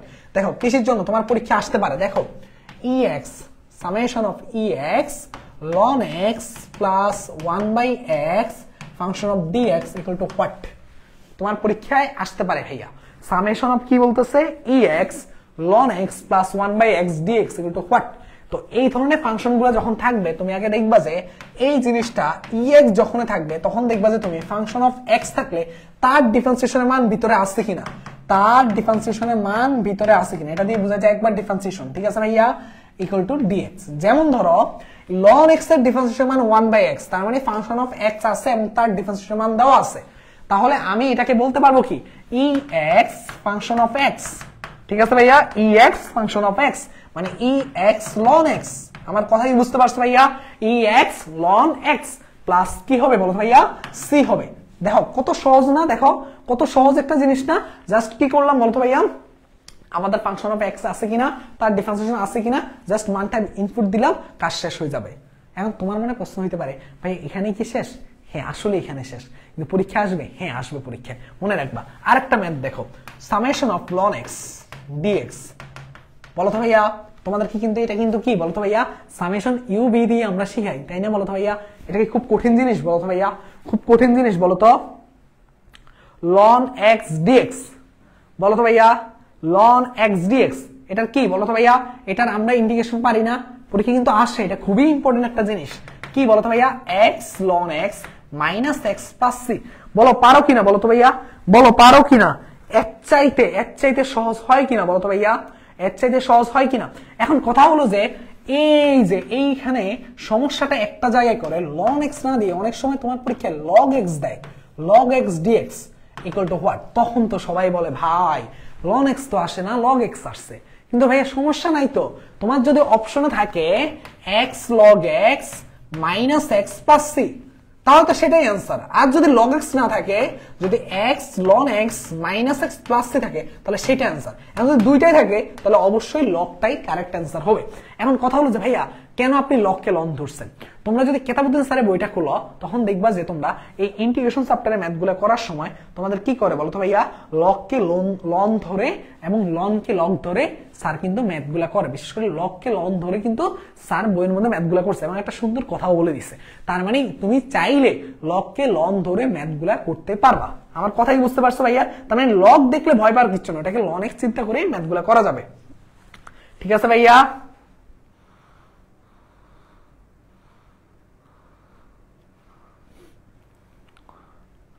Okay very good very good. অনেকে উল্টাপাল্টা কমেন্ট করো না ভাইয়ারা।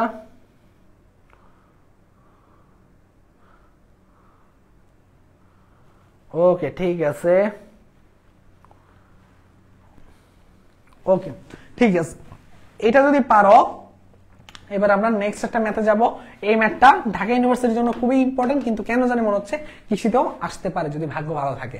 কেমন ম্যাথটা দেখো, সামেশন বলতেছে 0 10 x - 5, এটা আমি শিখাইছিলাম তোমাদেরকে dx কিভাবে শিখাইছিলাম মনে আছে? প্রথমে তুমি একটা লোয়ার লিমিট নিবা, তারপরে তুমি আপার লিমিট নিবা, আর মাঝখানে মাইনাসের পরে যেটা থাকবে সেটা মাঝে বসবে, ঠিক আছে ভাইয়া? এরপরে কি এদের মধ্যে পার্থক্য, সেটা কত 5, এদের মধ্যে পার্থক্য দেখো, এখানের মধ্যে যা পার্থক্য এখানে কিন্তু তাই পার্থক্য, এটার মধ্যে পার্থক্য হলো 5, এখানে যা পার্থক্য উপরে তাই পার্থক্য। তাহলে কি করবা, এদেরকে গুণ করবা, এদেরকে গুণ করবা, বোঝার চেষ্টা করো। কি করলাম, এদেরকে গুণ করলাম আর এদেরকে গুণ করলাম, আর এটাকে তুমি 2 দিয়ে ভাগ করবা। তাহলে 50 কে 2 দিয়ে ভাগ করলে হয় কত, 25। এটাই হলো অ্যান্সার। কি করলাম আবার বলতেছি, প্রথমে লোয়ার লিমিট আপার লিমিট, মাঝখানে কি করলাম মাইনাস আমরা যা থাকবে সেটা বসালাম, এদের মধ্যবর্তী মান আর এদের মধ্যবর্তী মান একসাথে যারা আছে তাদেরকে গুণ, একসাথে যারা আছে তাদেরকে গুণ, গুণ করে যোগ করে 2 দিয়ে ভাগ করব, যেহেতু 2টা পার্ট। বুঝতে পারছো ভাইয়া?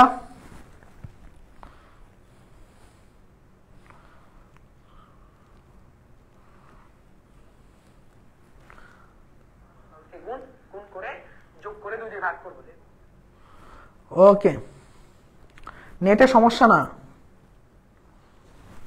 ওকে ঠিক আছে, আশা করি বুঝতে পারার কথা। যদি এটা বুঝতে পারো তাহলে আমাদের যোগজীকরণ শেষ। তাহলে বলো আমাদের কোন চ্যাপ্টারটা বাকি আছে, বলতে পারবে আমাদের কোন চ্যাপ্টারটা বাকি আছে?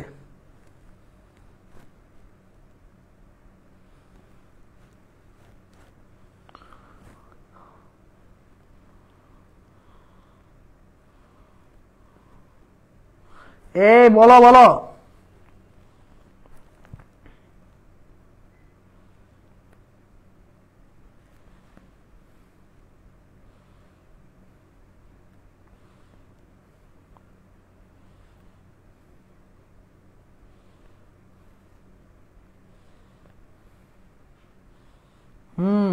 ভেরি গুড, ম্যাট্রিক্স, তাই না? চলো আমরা একদম ফার্স্ট চ্যাপ্টারে ব্যাক করব, এবং আমাদের মোটামুটি কয়টা শর্টকাট শিখছি বলতে পারবা কেউ এতক্ষণে? আমরা 13টা শর্টকাট শিখে ফেলছি। আমরা কয়টা শর্টকাট শিখে বলছি? 13টা শর্টকাট। আমাদের আর বাকি আছে কয়টা শর্টকাট? 2টা শর্টকাট। ঠিক আছে ভাইয়া, আমাদের 13টা শর্টকাট শেষ। সারিয়ার অন্তিক বলতেছে কি রক্ত সঞ্চালন বাকি আছে। আচ্ছা আচ্ছা, বেশি সময় নষ্ট করব না, চলো। এখানের মধ্যে 2টা টপিক আছে, একটা আছে বিপরীত ম্যাট্রিক্স আর একটা আছে নির্ণয়। খুব সহজ 2টা টপিক, তাই না? তো আমি জানি অনেকে বলবে যে ভাই এগুলো তো পারি, এগুলো আর কত শিখাবেন, তাই না? কিন্তু তোমাদের হয়তোবা আরেকবার একটা রিভিশনের মতো করে হয়ে যাচ্ছে, যেন নেক্সট ক্লাসে আমাদের কাজে লাগে। ঠিক আছে ভাইয়া, তো বেশি সময় নিব না, এটা একেবারে শেষ টপিক। বিপরীত ম্যাট্রিক্সটা কি আর দেখাবো আমরা নির্ণায়কের মান। আচ্ছা, অনেকদিন পরে মানিককে ক্লাসে দেখলাম। মানিক কেমন আছো তুমি ভাইয়া? মানিক আমাদের একদম ব্যাচের শুরুতে, এবং ও খুবই ডেডিকেশন যুক্ত একটা ছেলে। ঠিক আছে, মানে ডেডিকেশন যত প্রকার লাগে সব ভাবে ও চেষ্টা করতেছে ইনশাআল্লাহ। মানে আমি আমার বিশ্বাস আমাদের মানে এই যে আমাদের যারা পেইড ব্যাচের স্টুডেন্ট থেকে শুরু করে সবাই অনেক ডেডিকেটেড, কিন্তু ওই স্পেশালি আমার সাথে এসে ক্যাম্পাসে দেখাও করছিল। মানে একটা অন্যরকম থাকে না যে একটা মায়া কাজ করে, তো তোমাদের ব্যাচটার প্রতি সবার প্রতি একটা মায়া কাজ করে। তো তার মধ্যে মানে ও একদম একদম মানে ক্যাম্পাসে আসছিল, আমাদের সাথে দেখা করছিল আমার সাথে। তারপরে হলো যে মানে ওর প্রতি একটা আলাদা একটা টান আছে, থাকে না যে প্রত্যেকের ব্যাচের মধ্যে এক একজনের প্রতি এক একজনের একটা টান থাকে। তো মানিককে ক্লাসে দেখলাম, এই জন্য মানিকের গল্পটা বললাম তোমাদেরকে। ওকে, শুরু করি আমরা। ঠিক আছে, বিপরীত ম্যাট্রিক্স। ঠিক আছে, এখন আমরা কি শিখবো? বিপরীত ম্যাট্রিক্স। আলহামদুলিল্লাহ মানিক, আমি ভালো আছি। ওকে, বিপরীত ম্যাট্রিক্স ক্লাস করো সবাই। দেখো, বিপরীত ম্যাট্রিক্সের মধ্যে আগে তোমাকে জানা লাগবে যে এই বিপরীত ম্যাট্রিক্স জিনিসটা কি, এটা কি সবার জন্য প্রযোজ্য কিনা। ঠিক আছে, প্রথম কথা হলো যে বিপরীত ম্যাট্রিক্সটা কাদের জন্য প্রযোজ্য। দেখো, প্রথমত বিপরীত ম্যাট্রিক্সটা কাদের জন্য প্রযোজ্য, আগে আমি কি করব, একটা লাইন লিখবো, নির্ণায়কের মান। প্রথম কি লাইন লিখবো? নির্ণায়কের মান। নির্ণায়কের মান কি হওয়া যাবে না? শূন্য হওয়া যাবে না। কি বলো তো ভাইয়া? শূন্য হওয়া যাবে না। ঠিক আছে ভাইয়া, প্রথম লাইনটা কি? শূন্য হওয়া যাবে না নির্ণায়কের মান। ঠিক আছে ভাইয়া, এরপরে কি? আগে দেখো, আগে কথাগুলো শোনো। তোমরা অনেক সময় অনেক জায়গায় ভুল করে ফেলবা, আমি জানি কেন ভুল করবা, একটু পরে বলতেছে। আর বলো, বিপরীত ম্যাট্রিক্সের ক্ষেত্রে আমরা সূত্র কি ইউজ করি? a ইনভার্স 1/a, আর এটা কি বলতো ভাইয়া? অ্যাডজয়েন্ট a, তাই না? বলতো ভাইয়া, এইভাবে আমরা মনে রাখি। খুব ভালো কথা।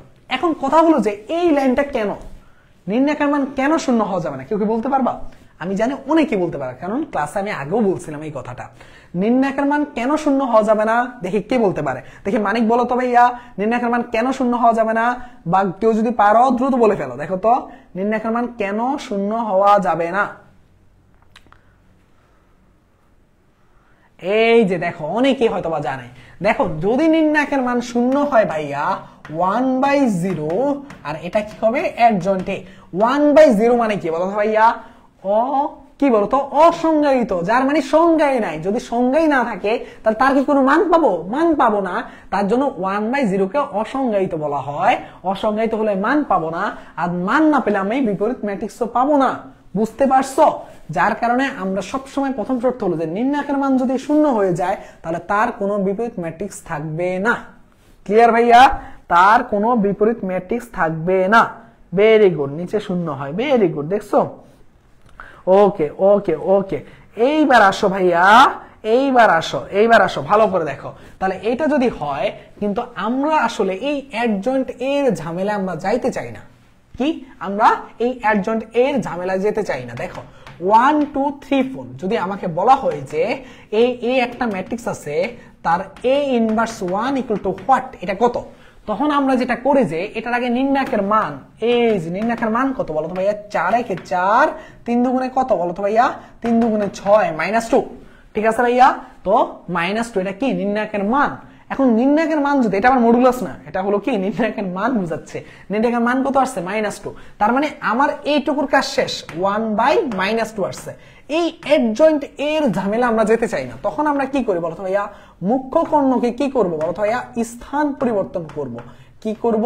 স্থান পরিবর্তন করব। তার মানে 4 যাবে কিসে বলতো? 1 এর জায়গায়, 1 যাবে 4 এর জায়গায়। ঠিক আছে ভাইয়া? আর এইটা কি বলতো ভাইয়া? গৌণ কর্ণে এদের নিজস্ব চিহ্ন পরিবর্তন। নিজস্ব চিহ্ন, কথা বোঝার চেষ্টা করবা, নিজস্ব চিহ্ন পরিবর্তন। দেখো আগে যেহেতু -2 আসছে, যেহেতু শূন্য হয় না, তার মানে বিপরীত ম্যাট্রিক্স আসছে। বিপরীত ম্যাট্রিক্স যদি থাকে তাহলে কি এইভাবে আমরা বের করব। নিজস্ব চিহ্ন, 2 এর চিহ্ন কি আছে? নিজস্ব প্লাস, হয়ে যাবে কি মাইনাস। 3 এর চিহ্ন কি আছে? প্লাস, হয়ে যাবে কি মাইনাস। এই হলো ম্যাথ। আমার ধারণা বুঝতে পারার কথা, এর চাইতে সহজভাবে আর বোঝানো সম্ভব না। ঠিক আছে ভাইয়া? বুঝতে পারছো কিনা বলো? একটু বুঝতে পারলে জানিয়ে দাও।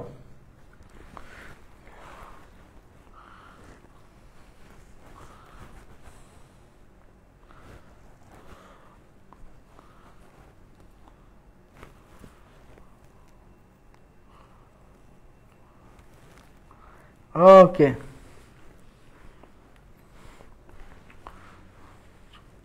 ওকে, বুঝতে পারছি। Very good. এরপরে লাস্ট ধাপ, সেটা একদম সহজ টপিক, নির্ণায়ক। আচ্ছা নির্ণায়কের মানে কি কেউ কি বলতে পারবা?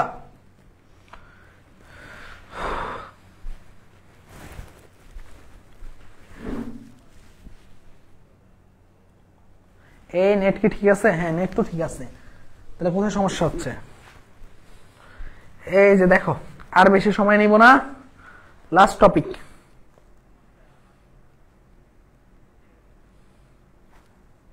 হ্যাঁ আচ্ছা, হ্যাঁ একজন একটা ভালো প্রশ্ন করছে, ভাই এটা কি 3/3 এর জন্য প্রযোজ্য কিনা? না, এটা শুধুমাত্র 2/2 ম্যাট্রিক্সের জন্য প্রযোজ্য। ঠিক আছে ভাইয়া? এটা কেবলমাত্র 2/2 এর জন্য প্রযোজ্য। 3/3 তোমার ভার্সিটি অ্যাডমিশন টেস্টে আসে না ভাইয়া। বুঝতে পারছো? তাহলে ভার্সিটি অ্যাডমিশন টেস্টে যদি 3/3 আসে, তাহলে সেক্ষেত্রে তুমি কি করবা বলো তো ভাইয়া? ওই যে অ্যাডজয়েন্ট এ কি করতে হবে বলো তো ভাইয়া? ওই যে সহগুণক আকারে বের করে করা লাগবে। আমার কথাই বুঝতে পারছো? আমরা যে শর্টকাটটা দেখাচ্ছি যে এটা 2/2 এর জন্য আসে পরীক্ষা। ওকে, নির্ণায়ক। ওকে, নির্ণায়কের মানে কি কেউ জানো? একটু বলো তো, নির্ণায়কের মানে কেউ জানো কিনা? আমার ধারণা অনেকেই জানো। নির্ণায়কের মানে কি? হ্যাঁ, ওই যে অনেকে বলতে পারছে। নির্ণায়কের বাংলা মিনিং হলো যে নির্ণয় করা। কি? নির্ণয় করা, যদি এটাকে ভাঙবো, তাই না? এখন তোমার মনে প্রশ্ন আসবে, ভাই কি নির্ণয় করব? মান নির্ণয় করা। মান নির্ণয় করা। এখন তোমার মনে এরপরের ধাপটা প্রশ্ন আসবে, ভাই কিসের মান নির্ণয় করব? তোমার প্রশ্ন আসবে যে কিসের মান নির্ণয় করব? ম্যাট্রিক্সের মান নির্ণয় করা। একটু আগে যে টপিকটা পড়ো, ম্যাট্রিক্স, তার মান নির্ণয় করাকে আমরা কি বলি? নির্ণায়ক বলে থাকি। ম্যাট্রিক্সের মান নির্ণয় করা। এখন প্রশ্ন আসবে যে ম্যাট্রিক্সের কি মান নির্ণয় করা। ঠিক আছে ভাইয়া? ম্যাট্রিক্সের মান নির্ণয় করা। ঠিক আছে, একটু বোঝার চেষ্টা করো। এখন প্রশ্ন আসবে যে ভাইয়া সকল ম্যাট্রিক্সের ক্ষেত্রে কি এটা প্রযোজ্য? এই নির্ণায়ক কি সকল ম্যাট্রিক্সের ক্ষেত্রে প্রযোজ্য? লিখে রাখো, শুধুমাত্র লিখে রাখো, একটু সুন্দরভাবে লিখে রাখো। এগুলো খুবই ইম্পর্টেন্ট কথা, বুঝতে পারছো ভাইয়া? শুধু ম্যাথ করলে হয় না, শুধুমাত্র বর্গ ম্যাট্রিক্সের ক্ষেত্রে, বর্গ ম্যাট্রিক্সের ক্ষেত্রে নির্ণায়ক প্রযোজ্য। বর্গ ম্যাট্রিক্সের ক্ষেত্রে, ম্যাট্রিক্সের ক্ষেত্রে নির্ণায়ক প্রযোজ্য। বুঝতে পারছো ভাইয়া? এখন খেয়াল করে দেখো, তোমাকে যদি আমি একটা নির্ণায়কের মান বের করতে বলি, দেখি কে কে পারে এটা, দেখবো আমি কে কে পারে। 1 2 3 4 5 6, দেখি কে কে পারে এটা নির্ণায়কের মান বের করে দেখো। এই যা কথা বলছে সেগুলোর উপর ডিপেন্ড করে এটা নির্ণায়কের মান বের করে দেখাও।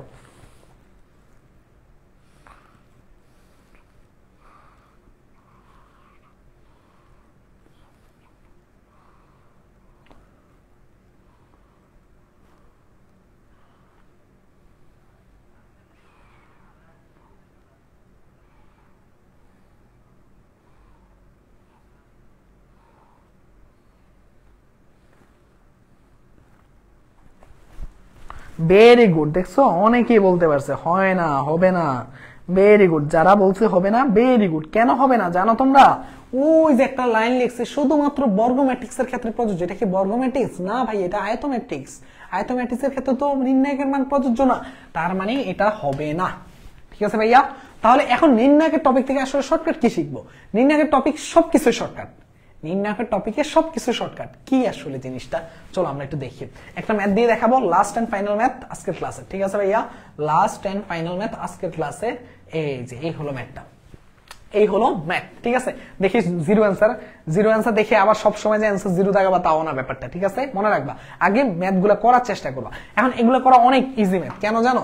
কারণ হলো যে নির্ণায়কের ম্যাথের ক্ষেত্রে যা অজানা রাশি আছে, এ আছে, বি আছে, সি আছে, একটাকে 1 ধরো, একটাকে 2 ধরো, একটাকে 3 ধরো। 1 2 3 ধরে এই মানগুলো বসাও। 1 1 1 1 2 3। তারপরে কি? এই যে দেখো, বি এর সাথে সি মানে 2 এর সাথে 3 যোগ করলে 5, সি এর সাথে এ মানে হলো 4, আর দেখো এর সাথে বি মানে হলো 3। এটার মান বের করবা।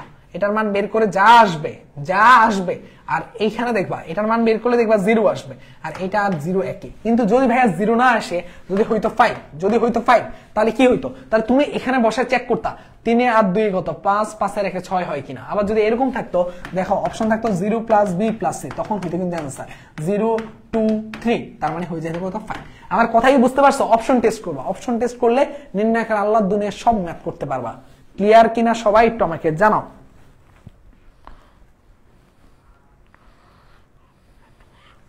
এর মান 1, বি এর মান 2, সি এর মান 3 বসাবা, অপশন টেস্ট করবা, আল্লাহর নাম নিয়ে ম্যাথ শেষ। ঠিক আছে ভাইয়া? আজকের ক্লাসে আমি 15টা শর্টকাট দেখাইছি। আমার ধারণা এর চাইতে বেশি শর্টকাট তোমার বই হয়তোবা কি বলতো ভাইয়া, তোমাদের জন্য অনেক অনেক শর্টকাট থাকবে। মানে একটা তুমি দেখবে যে একটা ম্যাথের পরের লাইন থেকে পরের লাইন বানানো আমরা শর্টকাট বানাতে পারি না? তাহলে কিন্তু সবসময় মনে রাখবা, সব শর্টকাট শিখতে গেলে তুমি যেন আসল জিনিসটাই ভুলে না যাও। মনে রাখবা ভাইয়া, সব শর্টকাট শিখতে গিয়ে তুমি যাতে আসল জিনিসটা ভুলে না যাও, তার জন্য আমাদেরকে যেটা করতে হবে সেটা কি করতে হবে? আমাদেরকে যেই জিনিসগুলো ইম্পর্টেন্ট সেগুলো ভালো মতো পড়তে হবে। ঠিক আছে? যেগুলো ইম্পর্টেন্ট শর্টকাট আজকে শিখালাম সেগুলো তো শিখবাই, এবং নেক্সট ক্লাসে দেখবো হয়তো আমরা অন্তরীকরণ যোগজীকরণের ক্লাস রাখছি, তারপর হয়তো সরলরেখা বৃত্তর ক্লাস রাখছি। ক্লাসগুলো ভালো মতো করবা ইনশাল্লাহ। ম্যাথের সবচেয়ে বেশি সাপোর্ট দেওয়ার চেষ্টা করবো, যত রকম ভাবে যত কিছু দরকার হয় সব রকম ভাবে সাপোর্ট দিব। শুধু তোমাদেরকে কি করতে হবে? ক্লাসের শেষ পর্যন্ত থাকা লাগবে। এই হলো কথা। তোমরা সবাই সবকিছু ক্লিয়ারলি বুঝছো কিনা একটু জানিয়ে দাও। আর বেশি কথা বলবো না।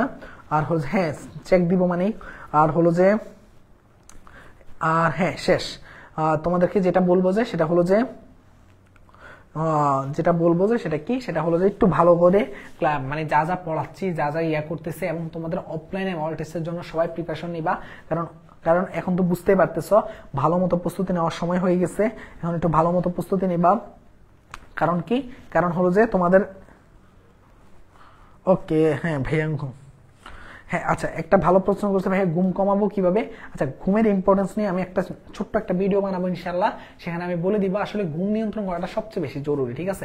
সাইকেল মেনটেন করতে হবে। সাইকেল যদি মেনটেন করতে পারো, আশা করি এটা নিয়ে আর কোনো সমস্যা থাকবে না। তো আমি আশাবাদী যে তোমরা ইনশাল্লাহ ভালো একটা প্রস্তুতি নিবা। আর যেই কোনো বিষয়ে কি করবা বলো তো ভাইয়া? যেই কোনো বিষয়ে ভাইয়াদেরকে নক দিবে, ইনশাল্লাহ ভাইয়াদের সর্বোচ্চ সাপোর্ট থাকবে। পেজে মেসেজ দিলে হবে। এইটুকুই হলো কথা। আর যত ধরনের সাহায্য, যত কিছু সবকিছু আমরা জানিয়ে দিব একদম সব। ক্লাসগুলো ভালো মতো করো, এবং এবং এবং সবচেয়ে ইম্পর্টেন্ট যারা আমাদের পেইড বেসে আসো, তোমরা এক্সামগুলো রেগুলার এক্সামগুলো দিবা। কারণ এই এক্সামগুলোর মূল্য অনেক বেশি। এই যে তোমাদের পেইড বেসে, এই যে হয়তোবা তোমরা জানো যে তোমাদের যে এই যে আমরা যে 10টা মডেল টেস্ট নিব সেটার জন্য কোশ্চেন তৈরি করতেছে, তার মানে সবাই কোশ্চেন নিয়ে কাজ করতেছে। তাই এগুলো একটু ভালো মতো মনোযোগ দাও, যেন ওই 10টা মডেল টেস্ট ভালো মতো দিতে পারো। ওকে, ভালো থাকো, সুস্থ থাকো। আল্লাহ হাফেজ। সবার জন্য শুভকামনা রইল। ঠিক আছে? আল্লাহ হাফেজ, গুড বাই।